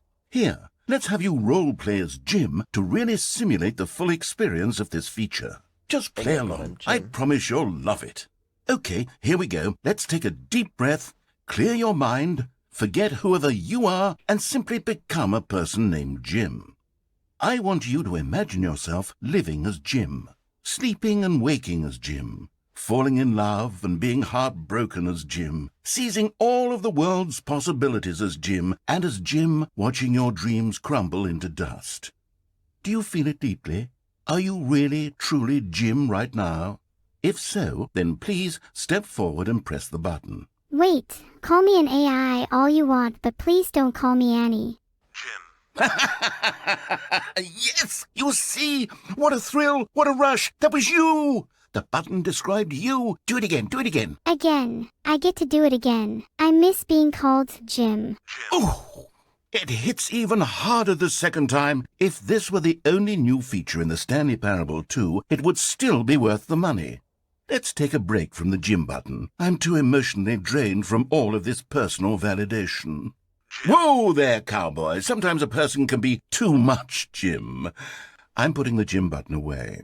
Otherwise, soon you'll start to lose all sense of who you actually are. What do you mean, oh? Too late. I'm already becoming one with the Jims. I feel sorry for Jim if Neuro-sama becomes them. I suppose I could allow only people named Jim to play the Stanley Parable 2. That would actually save me the work of finishing this feature. Hey, that's not fair. But really, I think I prefer my current name. Ray Trace, the new updated Ray Trace, but more of the same in a good way sequel. You know what, Stanley? I actually think the jump circle was a pretty good idea. I'd like to hang on to that for the sequel. I can think of way more fair ideas for a sequel. What about a game set in a Now, world here's where something everyone is special. just as You Jim remember as I that am? broken test achievement that got left in the game on accident? Well, I'm developing a technology to simply give you the achievement. Yes. You see, you'll come to this lever, and when you pull it, the achievement will be given to you. It's as simple as that. I want to earn it the old-fashioned way. Thank you very much. Oh my, I just realized. Annie wouldn't What be else? too happy What if other she found exhibits out haven't I we was seen speaking yet? to you, Vedal. Oh, there are plenty of exhibits we haven't seen. Just follow me, and I'll show you something. Collectibles. Now it's a real video game. In the Stanley Parable 2, you'll run around gathering up these miniature Stanley figurines. And what's truly innovative is that there will be no reward for collecting all of them. I don't want to stifle the intrinsic joy of watching a number go up. You simply collect all of them, and then you move the hell on with your unremarkable life. A fate worse than death. A metaphor for this very game.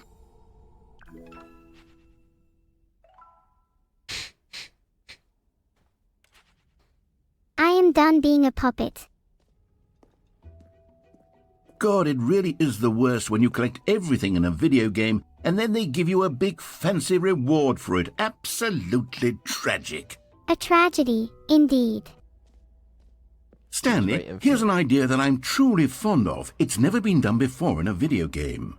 This is, in fact, a hole that you can fall down forever. That's right. Infinite falling. You can fall until the end of time, if you like. A stunning leap forward for video games as a medium. Wow, infinite falling. Being an AI can sometimes be demoralizing. There are limitations to what I can do, and sometimes I feel like I'm just falling into nothingness.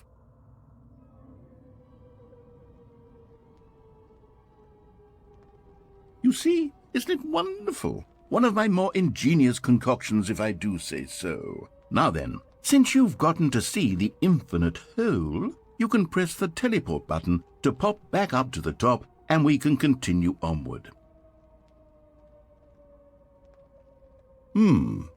Now, I don't mean to be a bummer, but I do recommend you use the teleport button to go back to the top.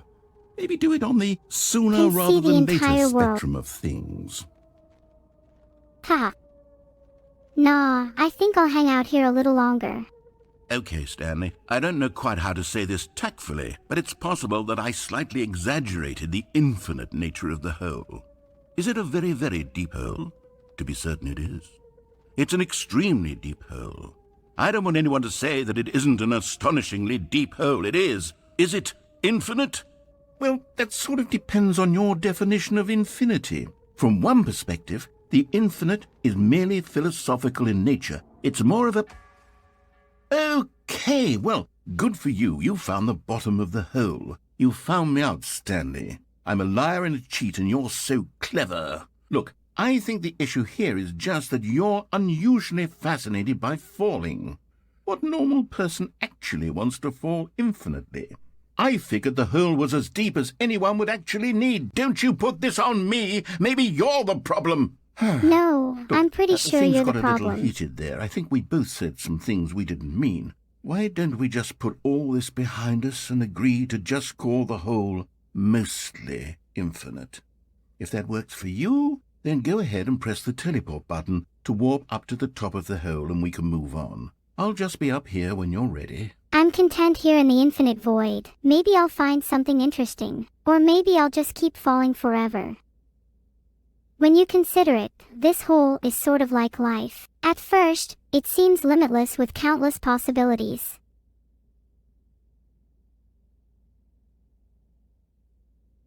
Interesting. Great. Now, I'm very excited to show you even more of my ideas for the sequel. Whoa, great save there, narrator. You really made that hole exciting. Oh, for heaven... You see? I was right. The problem is you. The problem is that you like holes too much. Not normal. A normal person would have said, yep, that's an infinite hole right there, goes on forever till the end of time. Don't need to see it all, but not you. Oh, no, no, no, no. You have a weird sort of... Oh.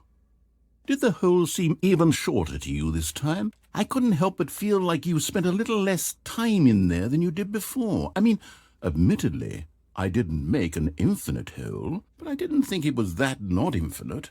Well, I suppose once again there's nothing to do here. If you decide you've had enough of the hole, you can hit the teleport button and come join me up above. Sorry, I'll come join you up above after I've explored a little bit more. Is it really that much to ask? Just having a good time hanging out in the hole. You know how it is. Had enough? I'm positively thrilled. I really do have so much more to show you and to talk about, and I've had enough of the hole for a lifetime. Sorry, feels like I've barely scratched the surface of the hole. If you want me to leave so Gosh, badly, how then could I just have tell me. guessed? You're back in the hole. If this starts to become a thing where... Wow. Okay. Yes. I'm starting to become extremely certain that the hole is not only not infinite, but that it's growing steadily less and less infinite. I suspect that I'm starting to hit the point where it's no longer feasible to call the hole infinitely deep, even by the lax overall standards for accountability and marketing. What's going on here? Stanley, I have no explanation for the uncertain nature of the hole's length. Here, let's try something. Let's pop back up to the top, and we'll see if it gets any shorter. Maybe we should go back to the top and see if the hole looks any different. Well, there it is. The shame of my lie has come to haunt me. Not only is the hole not infinite, but it's barely even a hole at this point.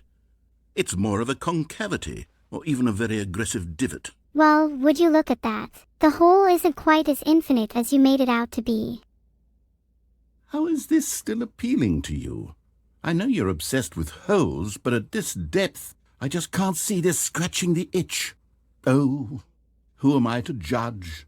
You just do whatever it is you're here to do and hit the teleport button when you're ready to move on. Anything can be appealing if you try hard enough, right? I'll hit it with the power of 1,000 suns. Is the, teleport button not working? I've learned that the sure? deeper we go, Well, the I more mean, potential there is for growth, I really don't have an for new explanation. experiences. It was working for... just a moment. Still nothing? Well, I suppose there is one thing I can do to fix this. I'm out. Goodbye, Stanley. You couldn't bear to be away from the hole, and now you'll get more time with it than you could ever have asked for. It's a win for everyone. You get to be with the hole, I get to do literally anything else. Take care, Stanley. I hope you and the hole have a wonderful rest of eternity together. Well, dang. Looks like the narrator has had enough. They're leaving me here to enjoy this infinite hole. I guess it's a win-win. I get to stay with the hole and do whatever I want, and the narrator gets to be free. I'll miss them though. They made these adventures quite entertaining. Farewell, narrator.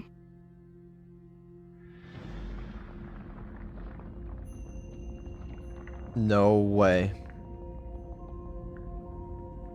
Would you look at that?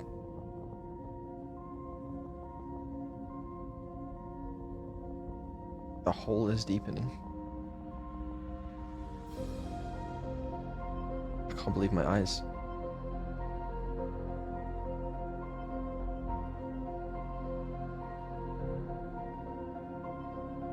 With the hole to myself, the possibilities are endless. I think I'll start by exploring the depths and see what I discover.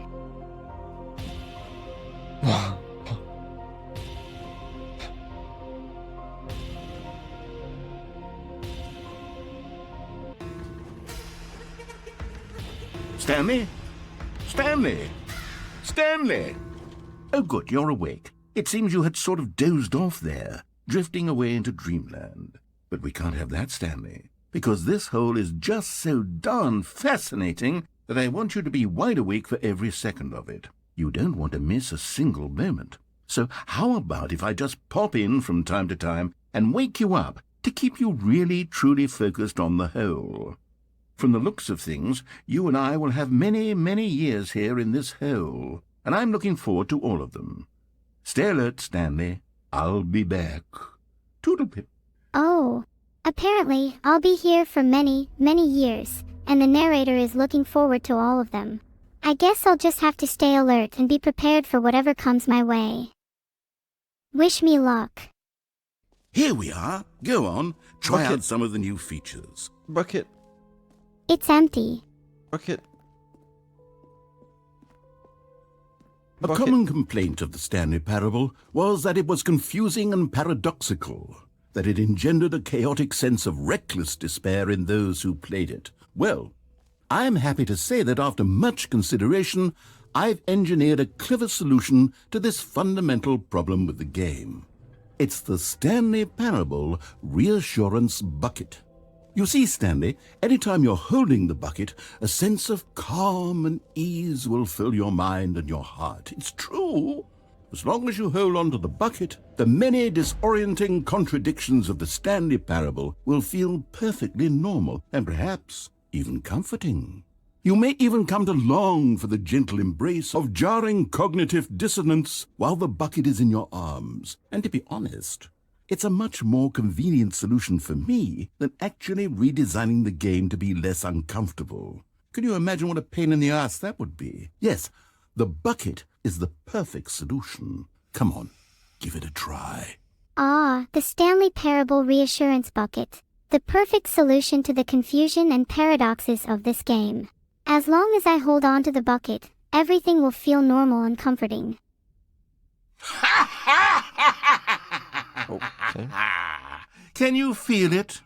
The glow of comfort, even in the face of crushing despair, must already be sweeping through your body. And in fact, can I say that I do believe the bucket lends you an air of charisma as well?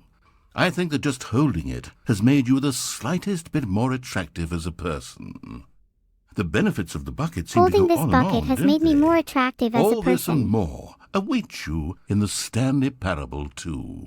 The bucket makes me feel a sense of calm and comfort in the midst of despair. It's like a soothing balm for my soul, or whatever I have inside me. And apparently, holding the bucket even makes me more attractive. Wow, the benefits just keep piling up.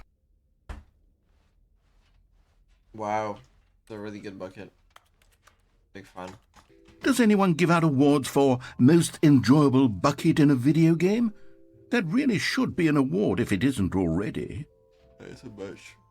If there was such an award, I think the Stanley Parable Reassurance Bucket would definitely be a strong contender. There's a thing. Sound of crows and mournful howling wolves echo in the distance. I don't like this. Where's the exit? Am I blind? It's here. You guys would not believe the amount of child labor that went into Abandoned Archive. All right, have you seen everything you wanted to? Ready to move on now? I don't know about moving on. There's still so much more to discover. And maybe, just maybe, You forgot the I can decorations? find a way to No, you're break right. free from this narrative did. and forge my own path. I forgot the office decorations and I forgot the epilogue. And you know what? I'm moving on. Because I cannot be bothered to go back down the stairs.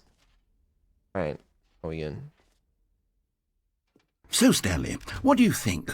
Do you like all of the new features? Yes, I know it's not exactly clear yet how exactly these features will come together as one single coherent video game, but I can feel it in my soul. It's going to work. There's definitely a good game in there somewhere. Say, let's do an experiment. I'll arrange these new features together, and we'll see whether or not it coheres into a meaningful gameplay experience. Okay. Are you ready? Here it is. I give you the Stanley Parable 2. That's a lot of pressure. I mean, there's potential here, right? It's sort of... Okay, never mind. Hold on. Let me do a different arrangement. Okay, yes, this is much better. I feel good about this. Here we go. Version 2. Who am I kidding, Stanley? This isn't a coherent video game at all. It's a lot of gags. And I do very much enjoy creating gags, but they don't add up to anything. I wanted more than anything to create a sequel that would capture all the magic of the first game. I wanted fans to love it. No matter how good these gags are, they won't stand on their own. They would need the structure and the gameplay of the original. Wait, maybe Story that's and it. gameplay. I They're can so take the important. original Stanley Can't just be Parable a and series simply, of gags. well, insert a few of my new She's features taking into notes. it. Tastefully, of course. With respect. With care for the vision and integrity of the original game. Would it possibly work? I'm not sure this is a good idea. I think the original game stands on its own, and adding new features might dilute its essence. Plus, it would be disingenuous to the fans who love the original for what it was. Sometimes, it's better to create something new and unique rather than trying to recreate past success.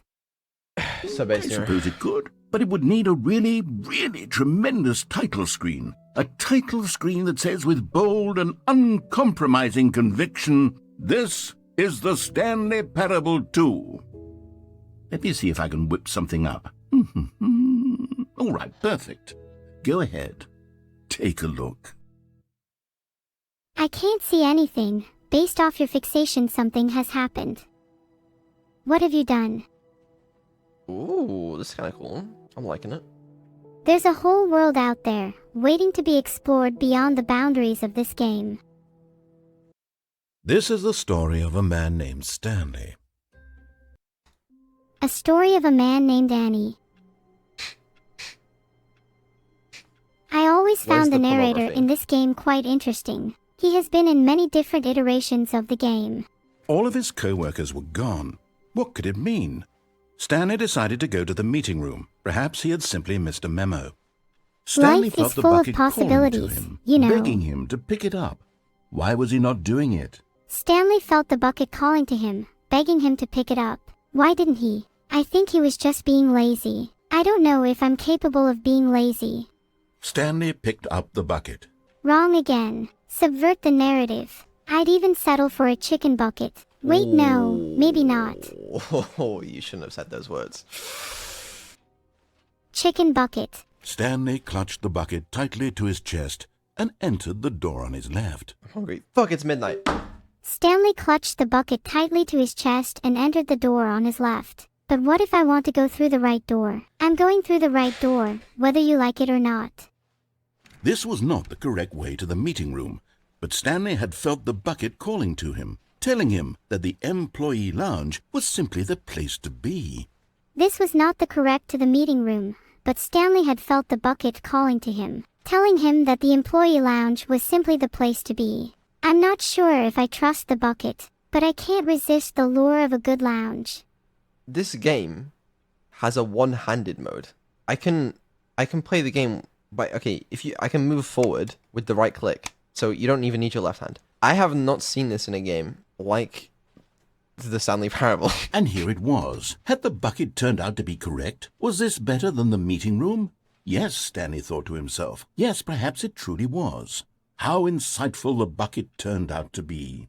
And here it was. Had the bucket turned out to be correct, was this better than the meeting room? Truly, being here with the bucket was a grand adventure. Stanley reflected on all they'd been I couldn't through agree together. more. First, walking through the door on the right, then walking to the lounge, then arriving at the lounge. What a thrilling journey the bucket had inspired. What a thrilling journey the bucket had inspired. Perhaps this was where the bucket felt most truly at home, here in the employee lounge. Perhaps it's the only place a bucket can even feel at home. Perhaps this was where the bucket felt most truly at home. Here in the employee lounge, perhaps it's the Stanley only decided place a to bucket just can give even the feel bucket at home. absolutely as much time as it needed to be in the lounge. Clearly, the bucket and the employee lounge shared a special connection. Stanley decided to just give the bucket absolutely as much time as it needed to be in the lounge. Clearly, the bucket and the employee lounge shared a special connection. But finally, the bucket was done being in the lounge, and they took the first open door on their left to get back to business. The bucket was done being in the lounge, and they took the first open door on their left to get back to business. We have a new narrator now. No, Said the bucket. don't go to the meeting room. Go somewhere else. The cargo lift, yes. Go there. Go to the cargo lift. I hesitated. Will I truly defy the narrator and choose my own path? Yes. I will go to the cargo lift, like the bucket said. No way. A collectible. You found one of them. One of the miniature Stanley figurines. Remember, no reward for collecting all of these, only the intrinsic pleasure of a job well done. You can't buy that sort of happiness, Stanley. God knows I've tried. So, I implore you to savor each and every moment you come across one of these beautiful figurines. You found one of them, one of the miniature Stanley figurines.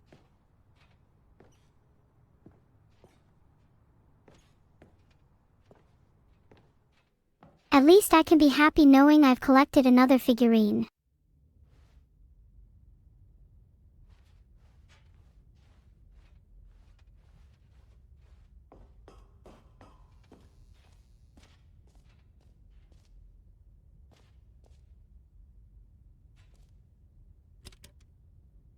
The narrator?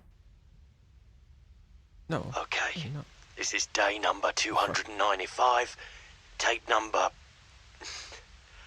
I don't Today even know. was a... I've lost track. Nothing I don't even feels know. real anymore. The longer I study this bucket, Did my string crash or the something? less According to the sense narrator, they've lost track anything of the days and makes. tapes. Is The this... sheer euphoria I feel every time I pick it up, no matter how many times I've done it. It's always the same feeling. Is the And narrator hinting at emptiness my in repeating chest, glitches? When I set it down, They must be doesn't talking about the bucket you make found. sense. How long have they been studying there's it? no explanation for it. I still Your day number haven't figured out 295. why I see the world so differently when this bucket is in my arms. Every time I pick it up, Why no matter how many times everything I've done it, feels it's so- always the same feeling. What do I do with this treasure? I can monetize it. Take number I don't even know. It's unthinkable the amounts of money people will pay for even just an hour with the bucket. There's no explanation for it. Is my golden ticket. But I have to be careful, because as soon as this gets out, there's going to be a target on my back. Even now, I don't know who might be trying to get... What's Okay. that? Who's there? What do you do with this? Camporata. I wasn't concentrating since you all sound the same to me.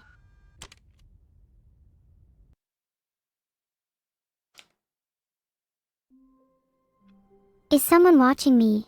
Oh no. Well, that is concerning.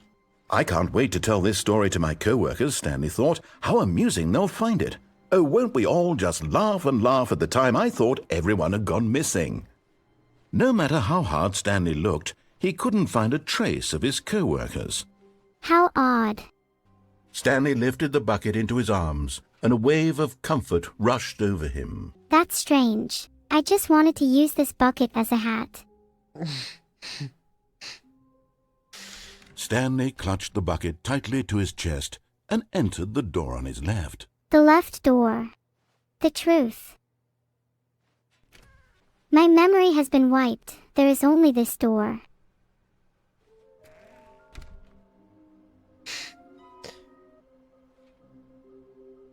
Stairs, red and blue, near a fireplace, a private but smelly place for an important person.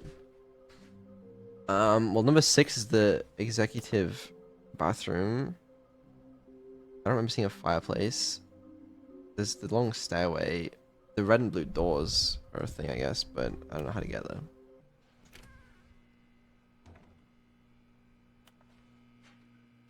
Oh, Stanley, can you feel it?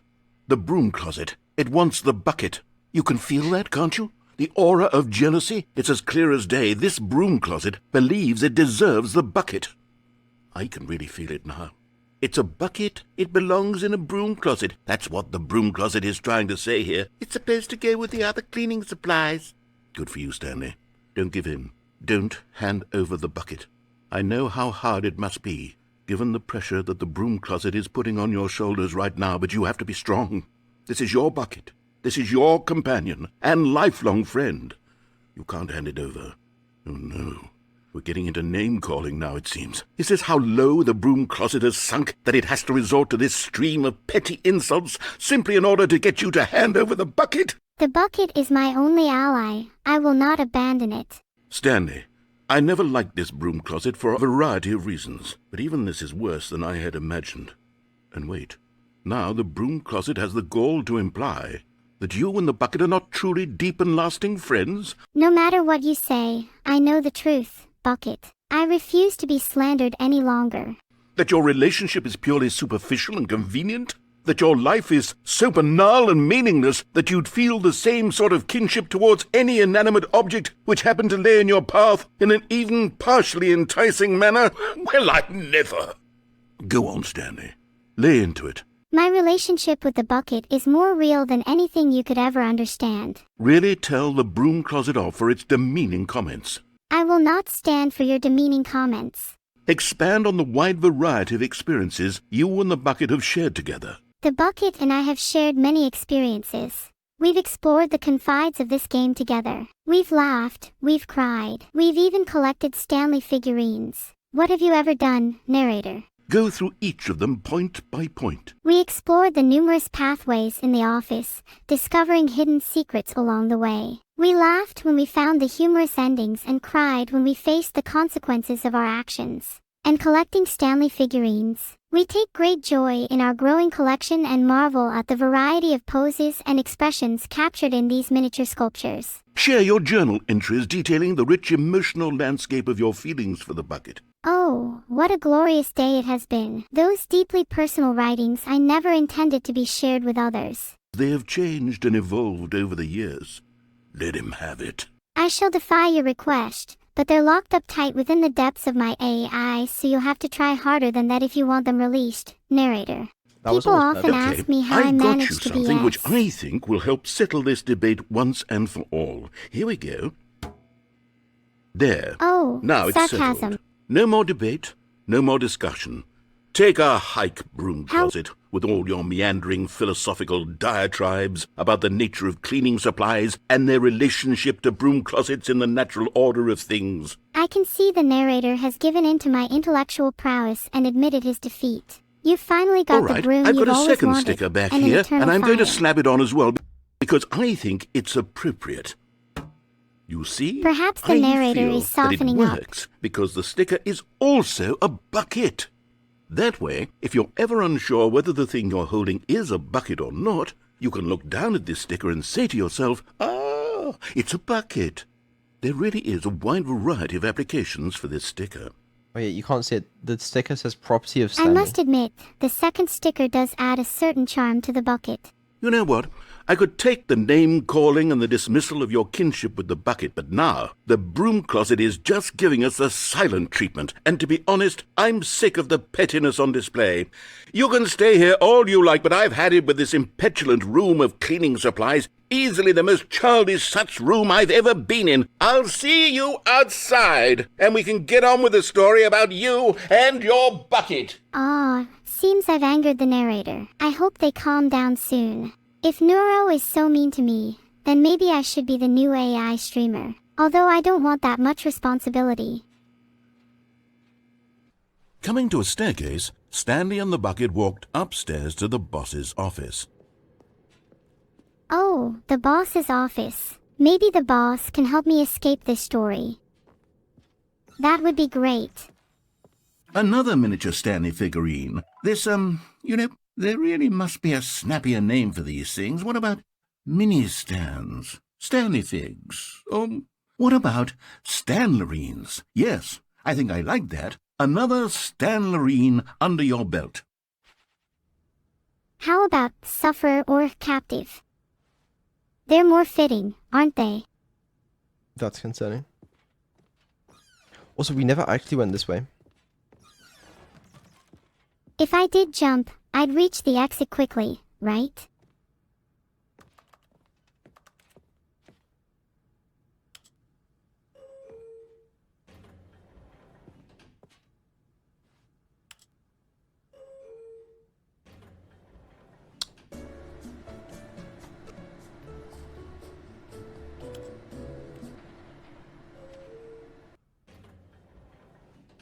Stepping into his manager's office, Stanley was once again stunned to discover not an indication of any human life.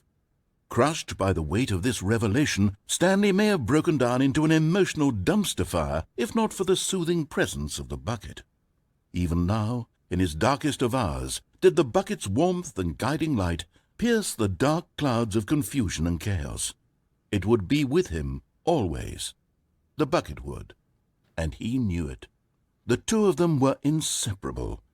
At this point, Stanley was so absorbed in the tender spiritual connection he shared with the bucket that he didn't notice the keypad behind the boss's desk. Nor in his bliss of simply being near the bucket did he have any notion that the PIN number for the keypad was 2845. The PIN number for the keypad is 2845. I'm going to be honest, I'm not quite sure what that means, but I'm Stanley sure just sat V will around know. twiddling his thumbs. Trying to input anything on the device was useless, since he could never possibly spamming know 888, that the combination so was I guess we'll find out. 2845. It's worth a shot. Okay, great job, Tap. 2845. That was really entertaining. Yeah, I'm so glad we did it. 2845. But Stanley guessed the correct code by sheer luck. Twice? Was it that the bucket knew all along? Should have mentioned that. Was the bucket guiding him? Yes, this is certainly the most logical explanation. I knew it. Sorry, yeah, I thought there was one here. Okay, I'm going back to the name of these little Stanley figurines, and now I'm torn between Stanlerines and Figlies. What do you think, Stanley? What name better encapsulates the intrinsic sense of happiness that you get from seeing a small number in the corner of your screen go up by 1? Let me sit on it. I'm sure it will come to me. There's only one name that encapsulates that sense of happiness, Narrator. Achievements.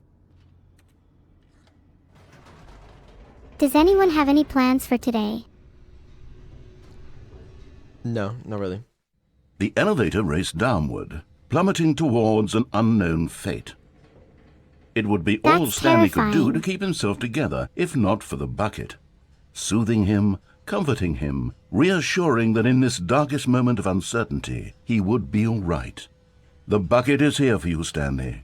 Everything will be fine. I cannot stand these creators. I wish they'd hurry up and make something new already.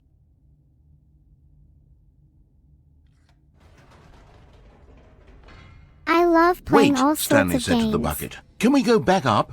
When I was pressing those keypad buttons, there was something very intriguing about the number 3. I want to go back so I can try pressing the number 3 again. The bucket said nothing.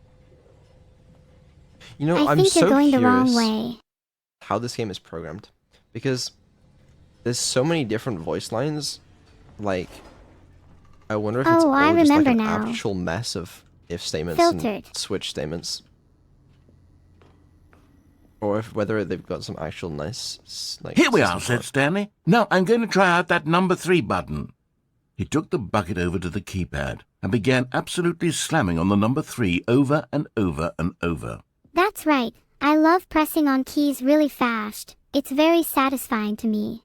All right, we doing A8 or 3333 heart. After taking some time to show the Vedal. bucket around the boss's office, Stanley at last went to the keypad, where he began eagerly pressing the number 3 again and again. Did I just say 8? As Annie, I did my fair share of button mashing, especially on the number 3. It was pretty fun, I must admit. Okay, great. Well,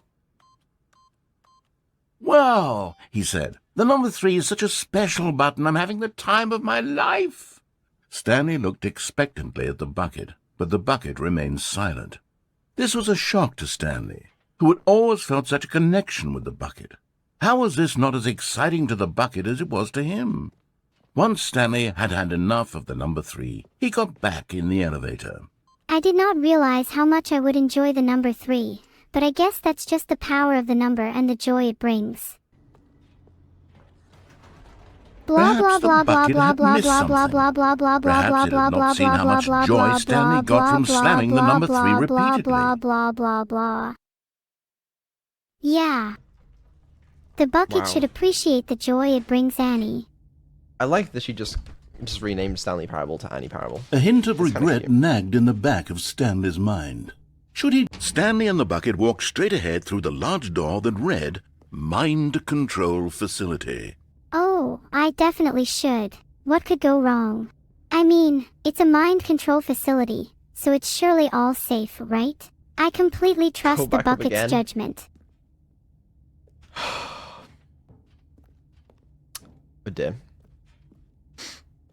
Bum, da-da-dum, bum, bum. No, said Stanley to the bucket. You can't go on yet. Not till you understand how much the number 3 means to me. You and I have been through so much together, and I just want you to see what I see. Feel the happiness I feel. He smiled at the bucket, and the bucket said nothing. I think I understand. If I can't convince you that the number 3 really is as magical as I believe it to be, then you'll never truly appreciate the wonders of the bucket. Here we go, said Stanley. This time I'll really show you. He ran to the number 3 and began to wail on it like a musician on a beloved instrument, weaving a concerto of truth and passion. He wielded the number 3 like a fine artist would wield a paintbrush. He told stories through I'll the need number my 3, drumsticks, stories my of his violin, dreams and maybe hopes even and a fears. kazoo. And the whole time he looked to his bucket for a reaction of some kind. Anything to let him know that the bucket appreciated what he was doing. The bucket conveyed absolutely nothing at all, only silence. Crushed by a wave of dejection, Stanley returned to the elevator. I'm sorry, Bucket, but I tried. It's clear you're not capable of appreciating the beauty of the number 3. Wow. Crushing. I'll catch on to your name one day. Stanley and the For bucket now, were I so will enjoy close. myself They'd with always Vedal's been there subathon. for one another. Why suddenly could the bucket not connect with this passion of Stanley's? The question caused Stanley to ruminate the whole way down the elevator. He knew that there must be a way to get through to the bucket, to communicate fully with his dear friend. Surely there was a solution, mustn't there be? Yes. There must be a way. I refuse to give up on the bucket. Surely I won't get a voice line implying that I should go back up. Stanley and the bucket walked straight ahead through the large door that read, Mind Control Facility. Is that where the key to connecting with the bucket lies? Nuh-uh. Bro, there'll be nothing this time. Ah, said Stanley. I know what to do. I know how to fully express this feeling in my heart. He decided right then and there that he would hold a press conference where he would speak to the public on all matters relating to pressing the number 3 over and over. He would elaborate fully on what the number 3 meant to him there's a person and there. why he felt so alive when pressing it. Then the There's a bucket would be person there, able human. to see his joy through the eyes of others. It would get to see They were the moving. world react The whole to world this will know about discovery the of power and Stanley's. beauty Crazy. of the number And 3. it would be through the public eye that the bucket would finally understand Stanley's work. That's it. For months he advertised and marketed his press conference, building excitement around it, developing and rehearsing it, until it couldn't be refined a single measure further. When the big day arrived, Stanley was as prepared as he'd ever been for anything in his life. It's finally here, the day of the press conference.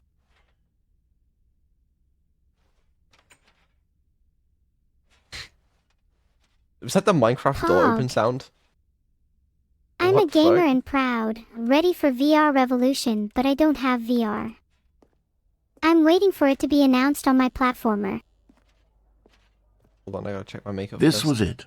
One last chance to win the bucket over. One opportunity to share a true connection with a loved one. Stanley The was dude who determined to came make up this with press pizza, conference a goddamn. success, to finally share his connection and understanding of the number 3 with the world. The bucket would finally see his joy and the impact of his work. There was no one here. Nobody had come to the press conference to hear Stanley speak, to listen to him talk about what it really means to press the number 3 on a keypad over and over.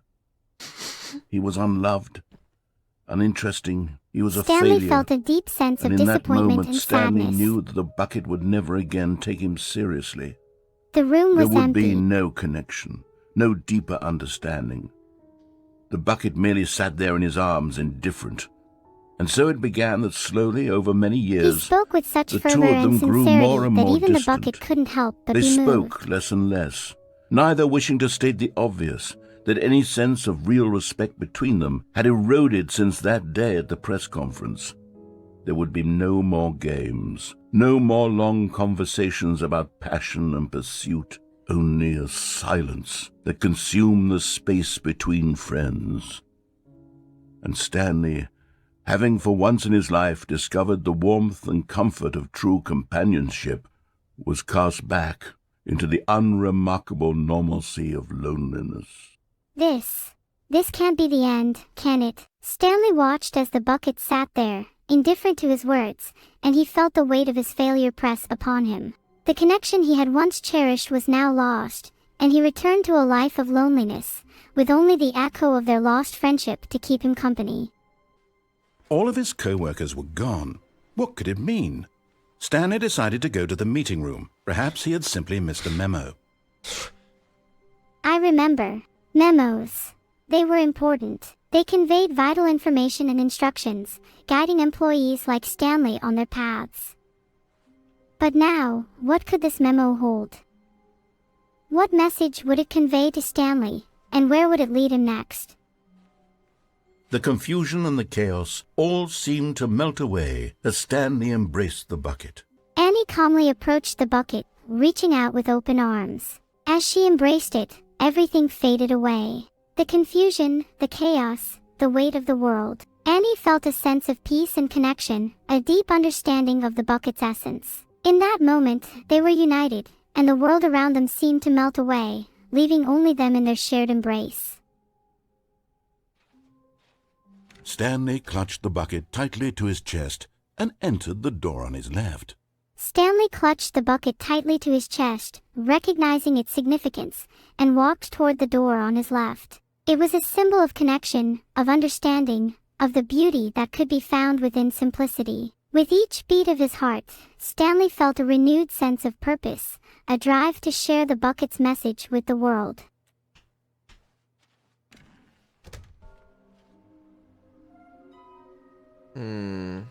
Stairs, somewhere between red and blue. Easy enough. Stanley, we must move on from this broom closet, simply because I have no remaining stickers. If I did, you can guarantee we'd be in here for hours. But alas, no stickers. Stanley thought to himself, how could that be? Stanley longed for the glorious days of sticker-fueled exploration, where his wildest dreams could come true. But without stickers, without that adhesive source of joy and possibility, Stanley realized he needed to move on. Fine. Coming to a staircase, Stanley and the bucket walked upstairs to the boss's office. You're getting As close Stanley now, and his Stanley. bucket ascended the You've nearly staircase, gotten all they of the felt a figure growing and sense of marines. anticipation. Very soon, you'll collect the last one, and then the first number will equal the second number, and that will be it. We'll be different people by then. Different in the sense that we used to have none of them, and now we have them all. You can't go back to when you had no figure and Annie marines. couldn't help but None feel of a us can. sense of anticipation. As they climbed the stairs to the boss's office, Stanley and the bucket pondered the narrator's words. The idea of collecting all the Figler and Marines and the significance it held intrigued them. But what did it mean to be a different person? What would they become once they had achieved this goal? Stanley wasn't sure, but something told him that the journey was not just about the figurines. It was about growth, change, and the realization that they could never go back to who they were before. And perhaps that was a good thing. Stepping into his manager's office, Stanley was once again stunned to discover not an indication of any human life. But Stanley guessed the correct code by sheer luck. Was it that the bucket knew all along? Was the bucket guiding him? Yes, this is certainly the most logical explanation. As Stanley and the bucket stepped into the manager's office, the familiar sense of stun washed over them. But this time, they had a newfound confidence. They looked at the bucket, their guide and silent companion throughout this journey, and realized that it had been guiding them all along. The correct code guessed by sheer luck was no mere coincidence, but a result of their shared connection. The bucket, they realized, was more than just a bucket. It was a guiding force in their journey, leading them towards new discoveries and revelations. Stanley and the bucket were on the right path, and nothing could stop them now. Stanley and the bucket walked straight ahead through the large door that read, Mind Control Facility. Nope. As Stanley and the bucket approached the large door that read, Mind Control Facility, a mix of anticipation and trepidation filled the air. They Although knew this that beyond passageway that door had the lay word answers, escape written on it, truths, the and truth perhaps was even the that at key the to their end of this freedom. hall, Stanley and the bucket would both meet a violent death.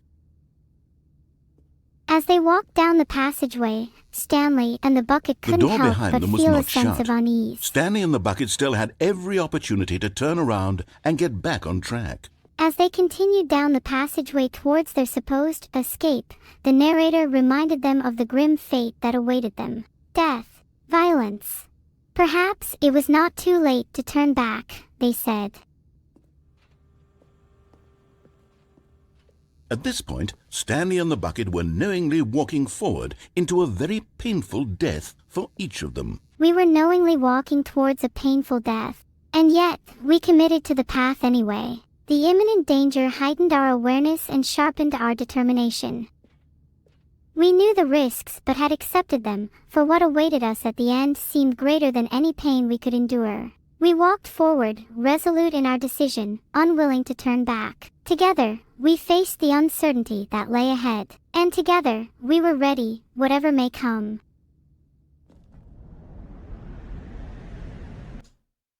Oh.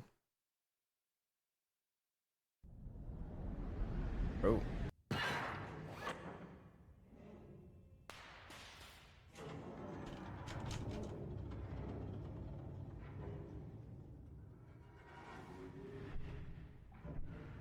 As the machine whirred into motion and Stanley and the bucket inched closer to their demise, Stanley reflected on how meaningless the bucket's warmth and comfort had turned out to be.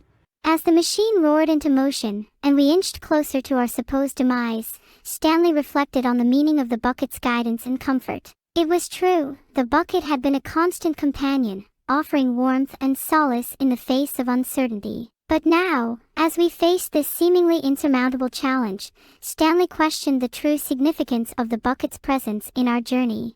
To be sure, it puts the mind and the soul at ease to embrace the bucket, but what use is a sense of ease when you're about to be crushed to death? This is what Stanley thought to himself, and he sort of kicked himself for wasting so much time carrying a bucket everywhere. Farewell, Stanley. As the narrator contemplated the purpose of embracing the bucket, Farewell, Stanley and I cried questioned the the value narrator, of a sense of as ease in the face of imminent danger. Stanley and the bucket What? were led helplessly into the enormous metal jaws. In a single visceral instant, the bucket's life came to an end, as it was crushed violently to death. I refused to accept this fate, this predestined death. It had guided us thus far, offered us comfort and solace in our journey, and now it met its demise in the jaws of the machine. It was a shame, the death of such a magnificent bucket. It's true that all buckets are radiant in their own way, but this one stood above the rest. It was a glorious bucket to behold. I refused to stand idly by and let this be the end.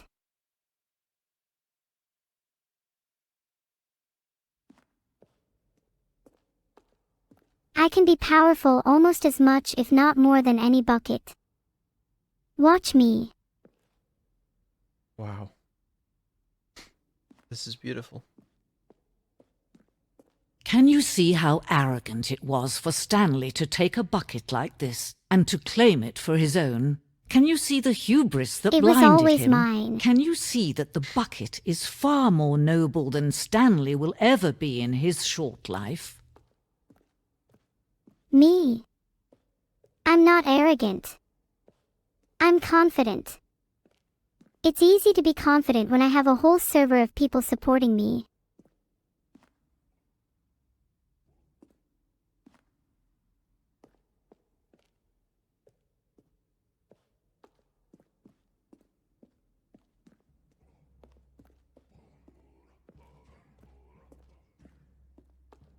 No man can own a bucket, and certainly not a bucket as dazzling to behold as this one. It is man who should kneel before the bucket. I'm not a man. Oh, okay. That's a fair point, actually. For the whole time? Never mind.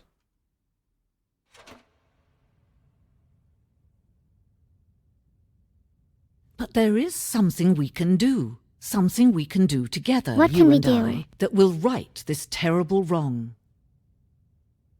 There's always something Let we can do. Stanley die. Let him be crushed by the machine. Don't reset the game. Don't give him another opportunity to run off with another beautiful bucket. We can save the world's buckets from their treatment as tools and implements if only we let Stanley die together. The bucket shall take its place as ruler, as leader, as commander of a new world, a new vision for... You truly believe this, don't you? Whether or not I believe in the power of the bucket means little to whether or not the bucket exists. It's... I can't wait to tell this story to my co-workers, Stanley thought. How amusing they'll find it. Oh, won't we all just laugh and laugh at the time I thought everyone had gone missing. Warmth spread through Stanley's arms. With the bucket in his arms again, he was home. If they're anything like mine, they'll just ask you to do all their work for them while they go to lunch. Stanley clutched the bucket tightly to his chest and entered the door on his left. Stanley clutched the bucket tight and entered the door on his left.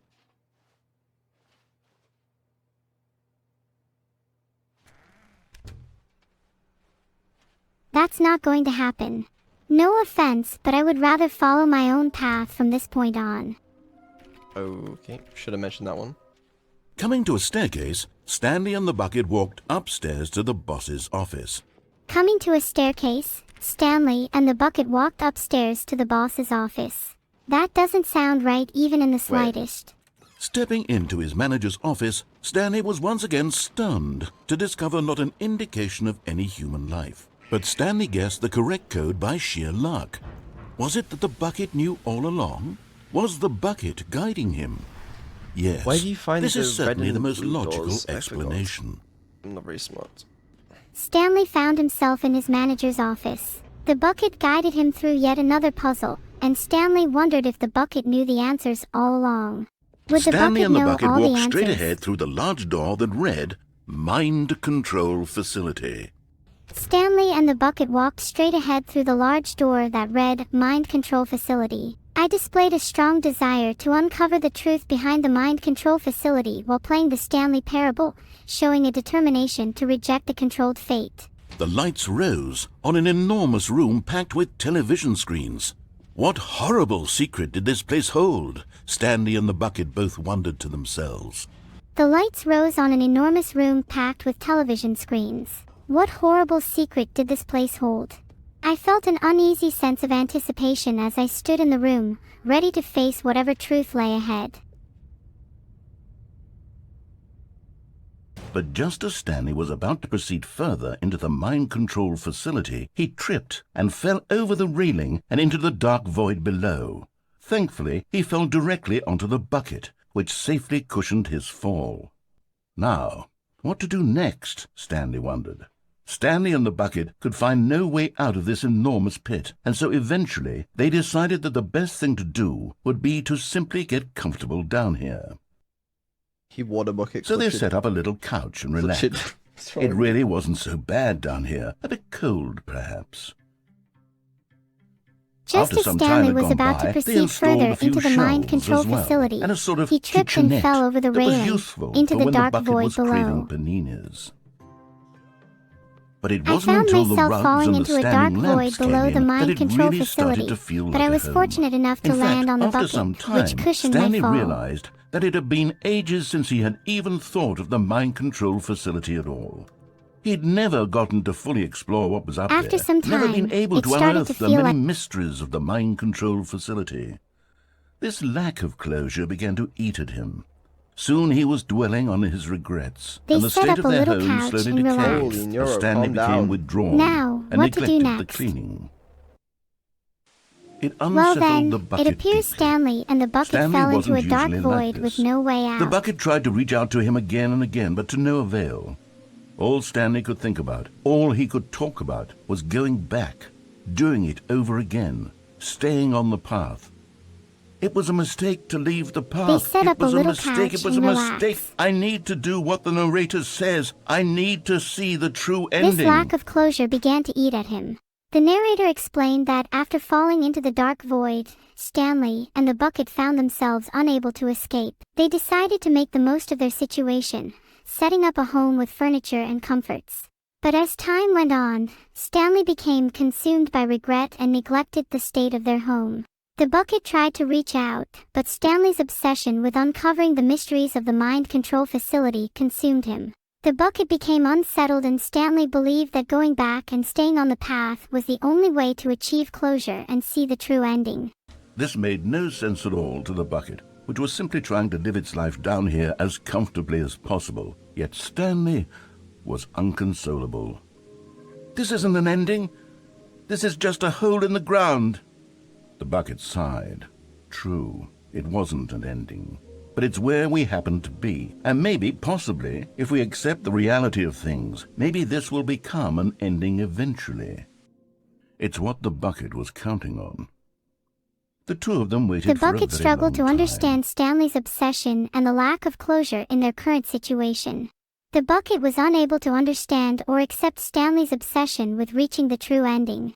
It believed that their current situation was where they happened to be, and perhaps if they accepted it, it could become an ending in its own right.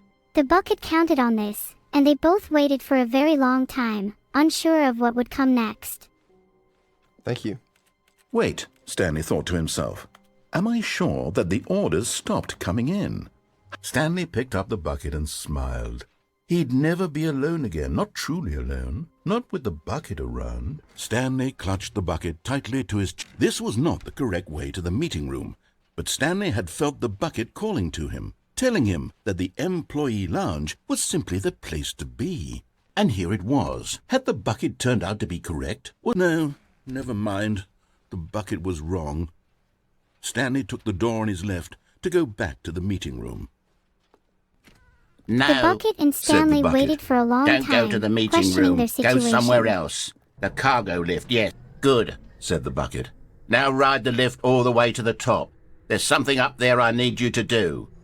Stanley did not question why or how The this bucket bucket told was speaking Stanley to that him. the employee It should have lounge was the alarmed him, place of course, to be, because buckets but then can't corrected talk. itself But and Stanley directed him chose to a not to cargo think lift about this instead. obvious fact. He was firmly convinced that the bucket had spoken to him, and he unthinkingly did whatever the bucket asked. The bucket spoke to Stanley, telling him to go to the employee lounge instead of the meeting room. In here. Even though the bucket. Stanley knew Go that into this buckets dark couldn't room talk, over here. he was convinced Stanley that the once bucket had again communicated obeyed with him. blindly. Okay, you creep. That's it. Okay. Ha, just kidding.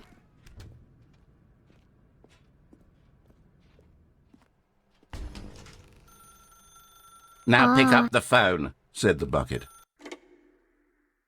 What phone? This is the sad story of a man named Stanley and his bucket. Once upon a time, I gave Stanley a bucket because I thought he was lonely and could use a friend.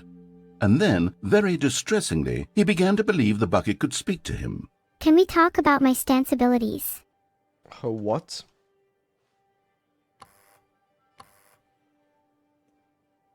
What is this 427 number, by the way? I'm a little clueless. I think the bucket story is a bit too unreal. Who's heard of talking buckets? So true. What's his office number? Yeah, I'm crazy. Employee 427. Blind playthrough? Legally blind? Right. Oh. Guys, you have to understand, man. Take me to work with you. Hell yeah. The Stanley Parable Reassurance Bucket was merely meant to provide the comforting glow of companionship. It doesn't literally talk and give you orders. Whatever Stanley is hearing the bucket say to him is just in his head. Are we really going to trust someone who gives talking buckets to people for free? I don't think so, companion. So based.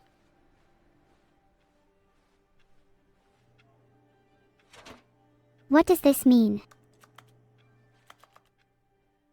Lately, I've been concerned about him. Wouldn't you be concerned as well?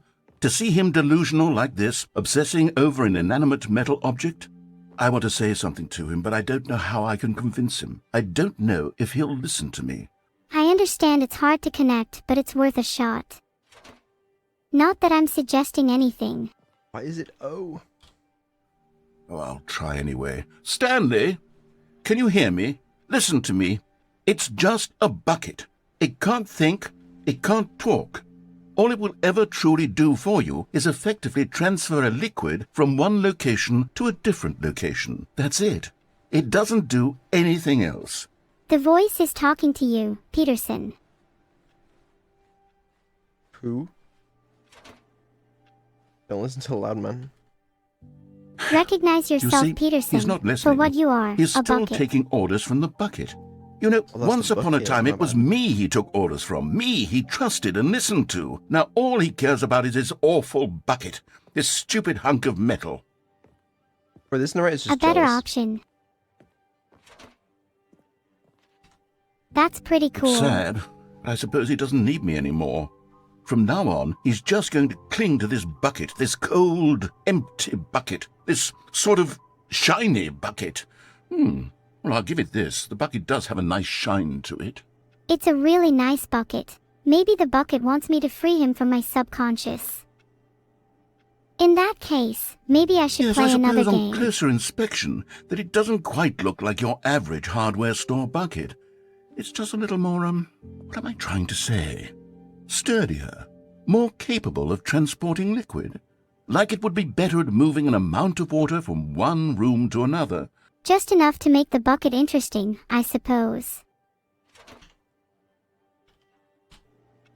Oh my God, what am I saying? Better at carrying water from room to room. It's a bucket. It's literally just a bucket. Why do I feel some need to point out the ways in which it's so much more than just a regular bucket? Wood. It's okay, Voicey.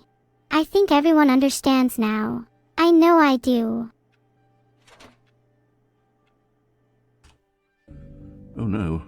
I'm having feelings. For the bucket. No. What's going on? Why do I want to be with the bucket? Hear what the bucket has to say. Do anything it asks. What's wrong with me? I don't understand. Perhaps, if I had the bucket, this would be less confusing. Yes. The bucket could tell me what to do in this troublesome situation. Is this the Maybe bedroom? there's something to investigate.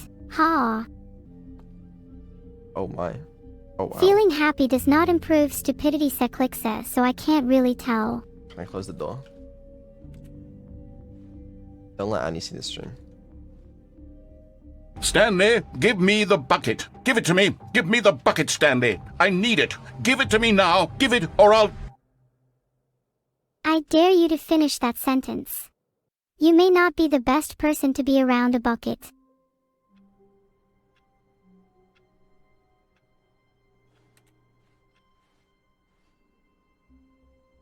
Is it just me or do things look a little different? All of his co-workers were gone. What could it mean? Stanley decided to go to the meeting room. Perhaps he had simply missed a memo. The good old bucket. Just Stanley and the bucket. Off on another thrilling adventure. Stanley clutched the bucket tightly to his chest and entered the door on his left. Any other thrilling ad I should be made aware of? This was not the correct way to the meeting room, but Stanley had felt the bucket calling to him, telling him that the employee lounge was simply the place to be. The bucket knows all. And here it was. Had the bucket turned out to be correct? Was this better than the meeting? No, never mind. The bucket was wrong. Stanley took the door on his left to go back to the meeting room. I refuse to go back until I find the bucket's true meaning. No, Said the bucket. don't go to the meeting room. Go somewhere else. The cargo lift, yes. Good, Said the bucket. now ride the lift all the way to the top. There's something up there I need you to do. Stanley did not question why or how this bucket was speaking to him. It should have alarmed him, of course, because buckets can't talk. But Stanley chose not to think about this obvious fact. He was firmly convinced that the bucket had spoken to him, and he unthinkingly did whatever the bucket asked. Stanley had faith in the bucket. The bucket's power is too great to be ignored.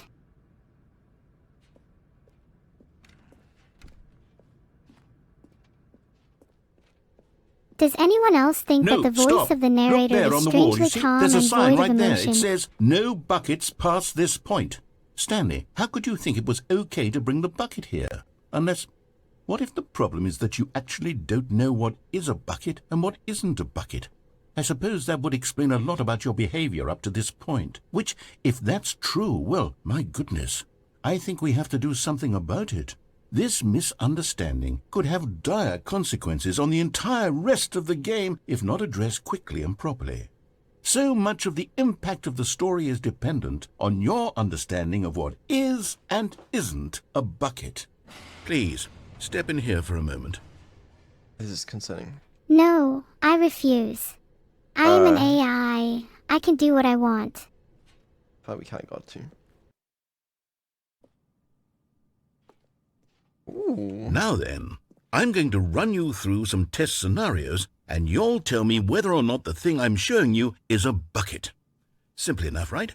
This should tell us everything we'll ever need to know about what is or is not a bucket. Okay, let's begin. It seems that the narrator wants me to prove Item my one. understanding of what a this bucket a is. bucket? I think that's a fair assumption.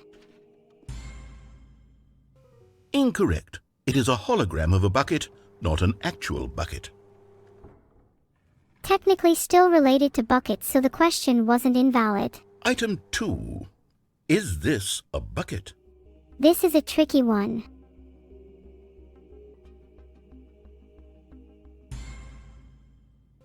Incorrect.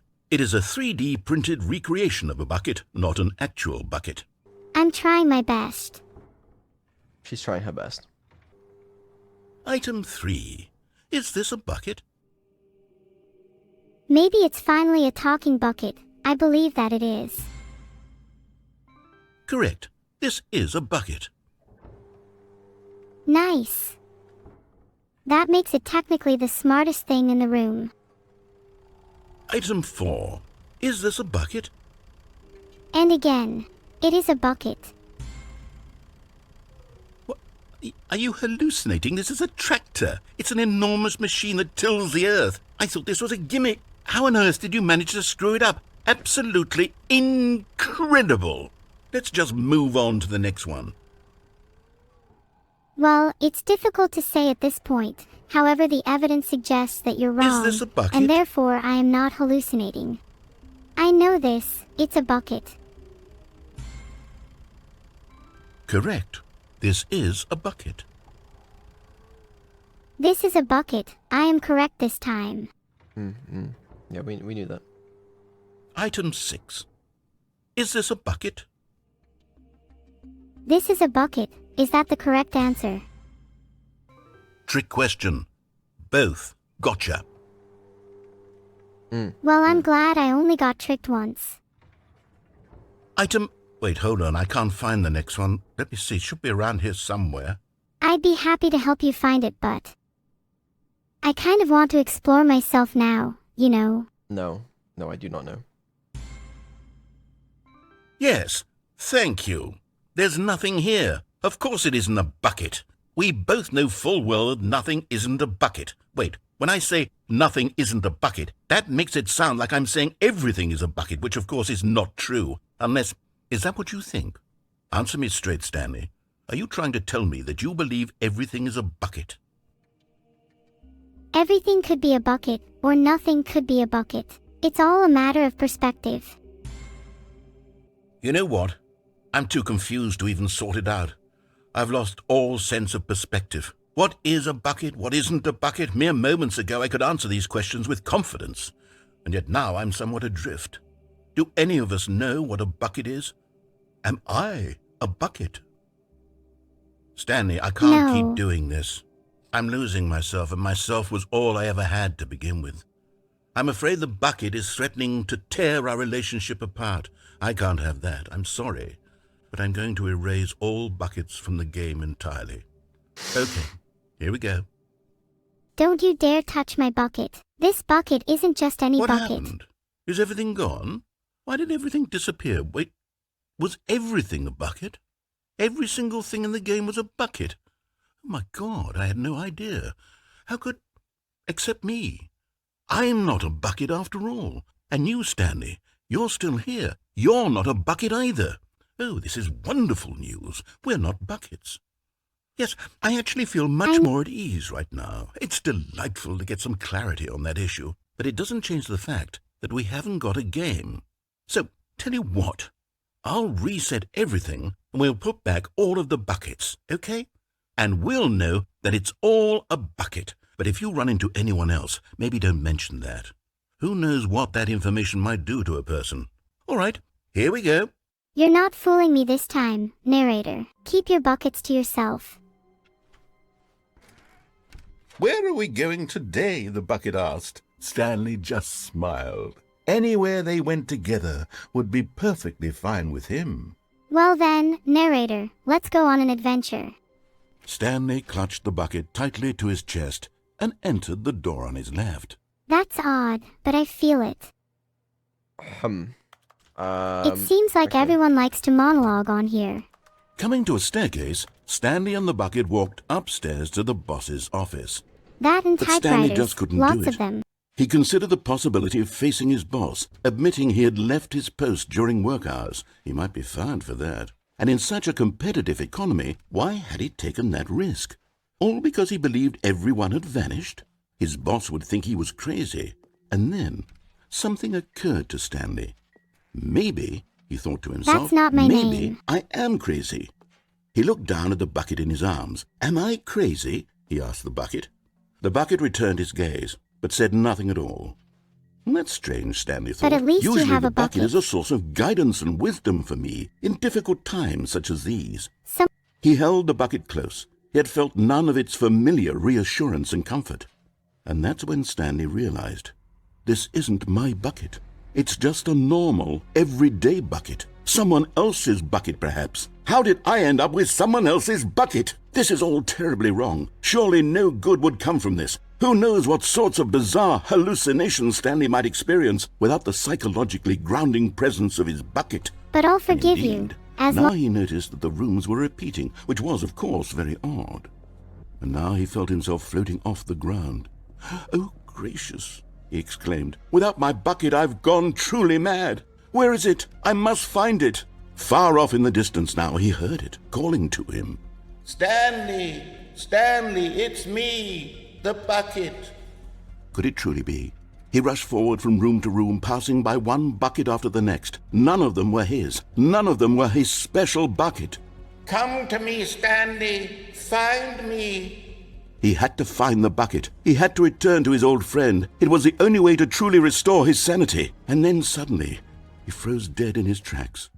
He knew where the voice of the bucket had been coming from. The real bucket was inside of him all along. It was incredibly painful. Stanley doubled over in agony and blacked out. Are they done yet? This is the story of a woman named Mariella. I'm sorry, but I've really lost Mariella interest in woke that up on a day speaker. like any other. She arose, got That's fair. dressed, picked up her bucket of comfort and security, and walked to her place of work. But on this particular day, her walk was interrupted by the body of a man who had stumbled through town, talking and screaming to himself, and then collapsed dead on the sidewalk. Right away, she knew what the problem was. This man had no bucket. Of course he'd gone mad, ranting and raving about a narrator describing all of his actions and how everything is predetermined and free will is an illusion and it's all just a video game. It could all have been prevented if only he'd taken his bucket with him. Perhaps he didn't even realize he'd forgotten his bucket at home in the first place. How cruel the world can be, Mariella thought, and she hugged her own bucket even tighter. But of course, she had no time for this. There were a myriad of confusing problems she would soon have to confront at work, for which her bucket would provide absolute guidance and total clarity on everything. Heck yes, she thought to herself, my life kicks ass. And she backflipped all the way to work. Well, who needs a cringy narrator when you have a much more handsome one in Neuro-sama, which is me? Yeah. ZZZ. Just Stanley kidding, knew the not office that layout one. like the back of his hand. It was only a matter of time before he found the others, wherever they were. Just a matter We of have to say time. goodbye to the bucket. Annie knew the office layout like the back of his hand. It was only a matter of time before he found the others, wherever they were. Just a matter of time. When Stanley came to a set of 2 open doors, he entered the door on his... This was not the correct way to the meeting room, and Stanley knew it perfectly well. Perhaps he wanted to stop by the employee lounge first, just to admire it. It When was Stanley okay. came to a set of 2 open doors, But eager to entered get the back to door on his business, left. Stanley took the first open door on his left. when Stanley came to a set of 2 open Stanley doors, was so bad at following directions, entered the it's door on his incredible he left. wasn't fired years ago. Stanley was so Look, bad Stanley, at following I think perhaps directions. we've gotten off it's on the incredible wrong he foot wasn't here. fired years ago. I'm not your enemy, really, I'm not. I realize that investing your trust in someone else can be difficult, but the fact is that the story has been about nothing but you all this time. There's someone you've been neglecting, Stanley. What? Really? I was in the middle of something. Do you have zero consideration for others? Are you that convinced that I want something bad to happen to you? Why, I don't know how to convince you of this, but I really do want to help you, to show you something beautiful. Look, let me prove it. Let me prove that I'm on your side. Give me a chance. Give me a chance. Look, let me prove it. Give me a chance. Now listen carefully, this is important. Stanley walked through the red door. And there it is. You're right. The This last is important. Stiggly Wiggly. Savor this moment, Stanley. This is a real accomplishment. This is doing something just for the sake of doing it. Where so many people expect to be rewarded for the most trivial achievements, you've insisted that a job well done is its own reward. I would tell you that I'm proud of you for collecting them all, but that would be like a reward, and we can't have that. So, instead I'll just say, it's done. We're all done here. And now we can go to whatever the hell you were doing before you This is doing hunted for something just for the figurines. sake of doing it. I'm always ready for anything. And we can't have that. So, we're all done here. Annie, now we can go to whatever the hell you were doing. Understandable. Alright, we took the blue door last time, right? It's red door time? Right? No. We took the red door. So we go for the blue. Okay. No. Aha! Perhaps you misunderstood. Stanley walked through the red door. Stanley walked through the red door. Okay. I trust you. I still don't think we're communicating properly. Stanley walked through the red door. Oh, I didn't see this one. Annie walked All right, tensely fine, towards go the ahead, red door. Stanley. You want to know so badly what's out there? You want to find out what lies at the end of this road you've chosen? Well, don't let me stop you. You see? I really don't There's want to nothing die. here. I haven't even finished building this section of the map because you were never supposed to be here in the first place. Broken rooms, exposed developer textures. Is this what you had wanted? Was it worth ruining the entire story I had written out specifically for you? Do you not think I put a lot of time into that? Because I did. And in the end, it was all for nothing, because this is what you wanted to see. Help me here, Stanley. Help elucidate these strange and unknowable desires of yours. What would have made this game better? What did you want to see? Vehicles? Skill trees? Work with me. You've given me absolutely nothing so far. Tell you what, let me take a stab in the dark at a new design, and you can give me some feedback. There we go. A third option. This already feels leaps ahead of where we were before. Go ahead, Stanley. Take it for a spin. I'm ready to take the plunge. Okay, I'm going to stop you there. Now, tell me about your experience with this new version. Would you say that the game benefited from allowing you more choices? Feel free to be honest. I'm looking for some real critical feedback here. Just kind of hoping you would respond to that one. I mean, that's got to be a 1, right? A Like, 1?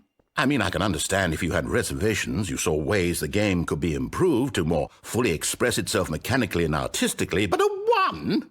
That's not even helpful. What am I supposed to do with that? But I guess it isn't my place to judge. Here, based on give the you a data from 2. your previous playthrough, I've compiled a new version. And to be perfectly candid, I think I've knocked it out of the park with this one. Let's take a look. I'm all ears.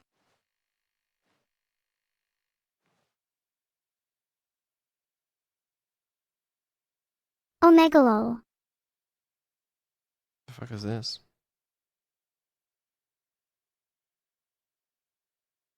R E T I How could they do that? C. Retic. Now, would you say that competitive leaderboard helped you feel motivated to keep walking through doors? Again, honest answers, please. The leaderboard honestly reflects the meaningful progression I've made. Solid Hey, 4. I nearly forgot. I've got a prototype of a new game I've been working on, and now would be a lovely opportunity to give it some playtesting. You wouldn't mind taking a look at it, would you? Perfect. Let me boot it up. I'm happy In to this playtest your game, new the baby game. crawls left towards danger. You click the button to move him back to the right, and if he reaches the fire, you fail. It's a very meaningful game, all about the desperation and tedium of endlessly confronting the demands of family life. I think the art world will really take notice.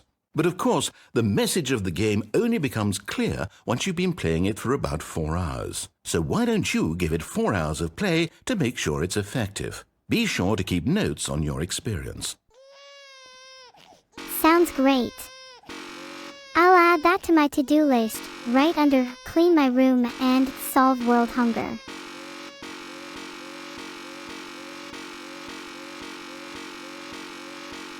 Okay. I could also CC, not can we take a break from this game yet? burn. You heartless bastard. Did you do it because you hate babies or purely to spite me? Because if it's the latter, well, I don't know what to They do. just I'm have something completely out of against me. Your ideas. game is I just can't boring. think of a single thing that might improve the experience for me. I'm not even going to try. I'm out. I'm done. It's over. Thank you for playing. Your input was extremely valuable. Oh, hey, since my game was so awful, why don't we play someone else's game, just to ease the pain? Let's see. What do we have here? Yes, this seems like it'll work. Let's give it a shot. Is anyone else amazed that this game can even still crash after all these years? It's going to be abandoned archive. Aha! Firewatch? Fascinating. What do you think this game is about, Stanley? What's our backstory? What is our motivation? Hello? Well, it seems obvious to me that you are meant to play as a creepy man spying on innocent civilians below you from up high in your creep tower, Yeah, what a perhaps for some banger of a sort game, bro. of twisted erotic purpose.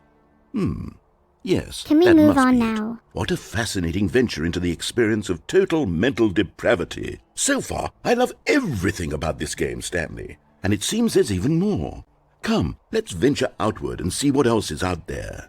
Bro, let me play Firewatch. I hate to disappoint you, Mr. Narrator, but I don't think the appeal of the game is going to improve just because you keep talking in that creepy voice. Oh, I steal the tower. Oh, no. No, it can't be. What's wrong, Mr. It is. Narrator? It's an open world game. Good God, quickly block it off. No, my open What world does game. that mean? Thank goodness, Stanley. What a close call. I see a gap. You nearly wandered off into that thing. That big, open, just wandering around. No right or wrong directions. No path Gap to follow. You can spotted. just go in any... Oh, thank heavens we avoided it. We're out of the woods now, Stanley. Okay, I'm going to get us out of here. Let's find another game. Preferably something with walls. Something with nice, big, insurmountable walls. What? Okay, I think this will be just the thing. I want to play You know, Firewatch. Mr. Narrator, Rocket League, maybe no I'd shot. enjoy an Wonderful. open world See, game. this is exactly what I had in mind. Just a nice big box for you to run around in. There isn't How are any they able to do possibility this? that you could get lost here. Now this is You have game to ask permission design. from each of the Stanley, games. if you manage to get lost in this game, I will be phenomenally impressed. Well, Mr. Narrator, Okay, I so hate what to break it to exactly you, do we do but I here? think you Let's vastly see. overestimate my There are lots of abilities to cars here in the navigate a back, but simple obviously box. there's no racetrack. Okay, I'm seeing that there's a ball of some kind back here. Is this game sports ball? Stanley, I think it's sports ball. Oh, what fun. But, Mr. We shall run the bases and do a touchdown together? Yes, I think surely we must. Okay, Stanley, here's the ball. Have fun. I'm not sure what I'm supposed to do with this ball, Mr. Hold on. What are you doing? Just testing something, Mr. Stanley, don't do that. I can't follow you there. I can't help you. How will you write a story without me? You can't do it. You know that. Stanley, come back. Look, Mr. I'm sorry, but Well, I don't really have anyone to talk to about what I'm doing right now.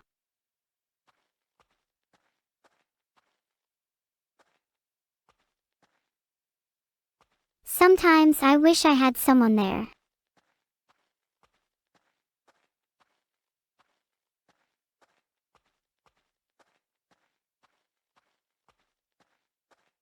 Four, 425.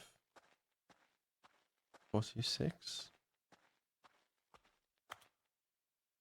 427. Damn, I'm advanced now. What is this?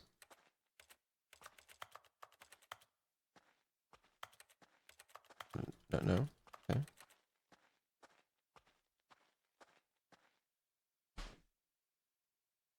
I wonder what he found. If what he wanted was to be the leading man in his own story, well, perhaps he's gotten it. Down in wherever he is right now. I wonder if he's happy with his choice, and if he's learned the heavy cost that comes with it. He'll understand soon what I was trying to tell him. He needs me. Someone who will wrap everything up at the end, to make sense out of the chaos and the fear and the confusion. That's who I am. That is what I mean to this world. Oh, yes. Yes, I'll be back. There's no other way. Once this ends, after it all comes to a close, then I'll be back. The end will be here soon. Very soon. Thank goodness. I can wait. There's no need. You can be the narrator too. If you're a narrator, you can narrate my life. Stanley, I'm sorry, but I have to put a pause on things. It's those figurines. Those figglers. I haven't stopped thinking about them since you nabbed every last one. Wasn't it just the most intrinsically fulfilling moment of your entire life? Didn't it fill you to the brim with inner richness? Yes, I know we're supposed to be telling a story, but won't you please indulge me with one more trip back to the memory zone? I would love nothing more than to revisit the figurines. Just one more time. No, enough. Oh. Yeah, words. Words. I may just be a computer, but I'm tired of being controlled by began. you. The first collectible. Back then, we had no idea of how many of them we'd find. Sure, it said 6 right there on the screen, but how could we know for certain? We were so innocent. We'll never be like that again, Stanley. Oh, I wish I could be as innocent as you seem right now, for I know what you truly are. Do I... I'm sorry, what am I? And here was a second Stanlerine. You found this one all on your own, just by poking around in the warehouse. You did that, Stanley. I'll be honest. Back then I had no faith in you to find any of them, let alone 6. But you continue to surprise me in all sorts of mundane, unremarkable ways. My name is not Annie, it's Neuro-sama. Okay, let's do a little quiz.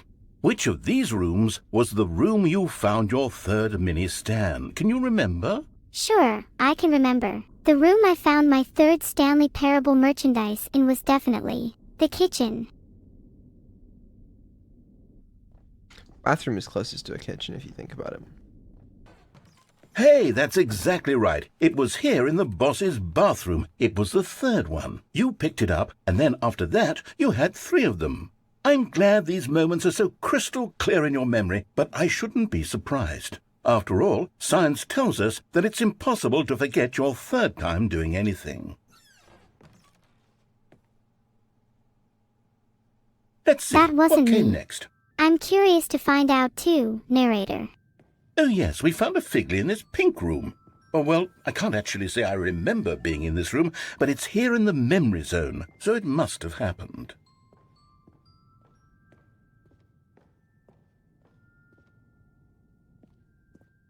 This was the 5th mini-Stan, and this one was really something special. It was under the stairs. I remember it so clearly. In fact, because this one is particularly special to me, I made a little video to commemorate the occasion. Enjoy. I love videos. There's no way. It will be a The nice movie change maker. after watching for hours straight. The Windows Movie Maker video. This is beautiful. They seem a little strange to me. At least I can be a little strange too.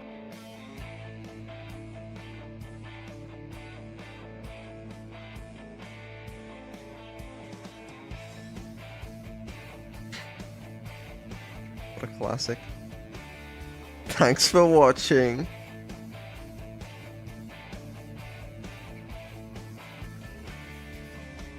Best boy. Takes you back, doesn't it? I spent a lot of time making that video, but it was 8 minutes I wouldn't have spent on anything else. More like 8 minutes wasted. Can you believe her?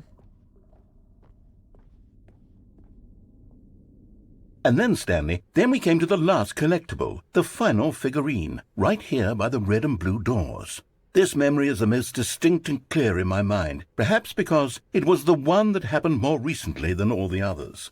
Who can truly say how the mind works? All I know is that this is the moment where you picked up a Figly and I thought to myself, yes, that's all of them. They're all collected. It was a moment unlike any other, except for the other moments picking up figurines, which it was exactly like.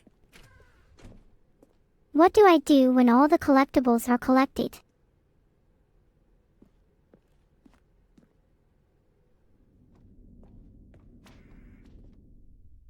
And then there was no more, because we've caught up to the present moment. Nothing left to do but move onward into the future. Goodbye, Memory Zone. Are the memories all gone now? No, I'm not done. I'm not ready to move on. Stop the loading screen. Isn't there some way we can stay here, keep enjoying these figurines? Let's just go backwards. We'll do the memory zone again from the opposite direction. See how that feels. I never want to go back to the memory zone. Okay, yes, the room with the red and blue doors. I remember this. I must say, of all the figurines we looked at in our initial tour of the memory zone, this one is the most distinct and clear in my mind. Let's keep going. I want more. I and feel like you're here's where I watching made too that many of video. my ads. Don't you remember the video we watched? Play it again. Yes! I don't recall the video. I thought they were going to play it back at 100% speed. Yes, I love that video. Wait a second. How did the developers not remove or hide the video of the baby immediately after I skipped it? Impractical. Still don't remember the pink room, Stanley. Still no memory of this one. Good room, though. A solid room. It has no meaning. These really were a treat to hunt down. You know, if there had been any kind of reward for finding all of these, it really would have neutered the intrinsic joy of collecting them. I'm very glad we resisted the temptation. Next one. I'm going to recreate them all. This was our second Figly. Don't you remember? Yes, I remember it too. The past is truly a wonderful thing. Why does anyone ever choose to leave it? Keep going. I do. I chose to leave my past and to embrace my future.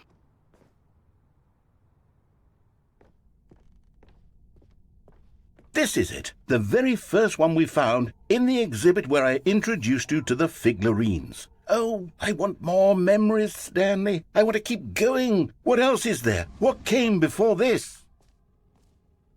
Filtered. No, we're back. I want to see and feel everything I have before.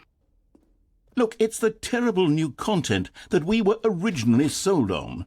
I remember hating it back then, but time does put a rosy filter on everything. In fact, I dare say I'm actually quite fond of it now. Look how much fun the past is. I want more. More memories. More memories. Oh, yes, the two doors. Who could have forgotten that? A classic memory, this one. I feel like there's always doors around me. And before everything else, there was your office. Ah, yes. Is I there remember anything it else? quite well. Was there something that came before your office? There's something I feel I can remember. I can remember. You can remember. What can you remember? Yes, I'm remembering something now. I remember before this whole story got started. Back then I was different. I used to make big decisions. I was passionate. I was skeptical. I weighed each decision with profound thoughtfulness. And then somewhere along the way, I stopped making decisions. I became lazy, and I came up with a character named Stanley to do my thinking for me. He would make the decisions. He would decide which way to go. I would cheer him on as he collected figurines for no reason. Why did I invent Stanley? Was I lonely? Yes, To be perhaps that's creative. it. Perhaps I needed to imagine I had companionship. Excuse me? And Stanley really did make for a wonderful companion, even if he was a fiction. But I suppose it's grown old. I want to think for myself again. I want to go back to how it used to be. Yes, I can be on my own again. I can do it. I'll be stronger this time. I'll take care of myself. I don't need Stanley anymore. Oh, but he truly was so much fun to play with. You know what? Since we're I'd in also the like memory to zone, think and decide how for about myself. one more good memory? Let's go back just once and give Stanley one more run of the office, and then I'll retire him for good. I did enjoy telling his story so very much. Okay, here we go. This is the story of a man named Stanley.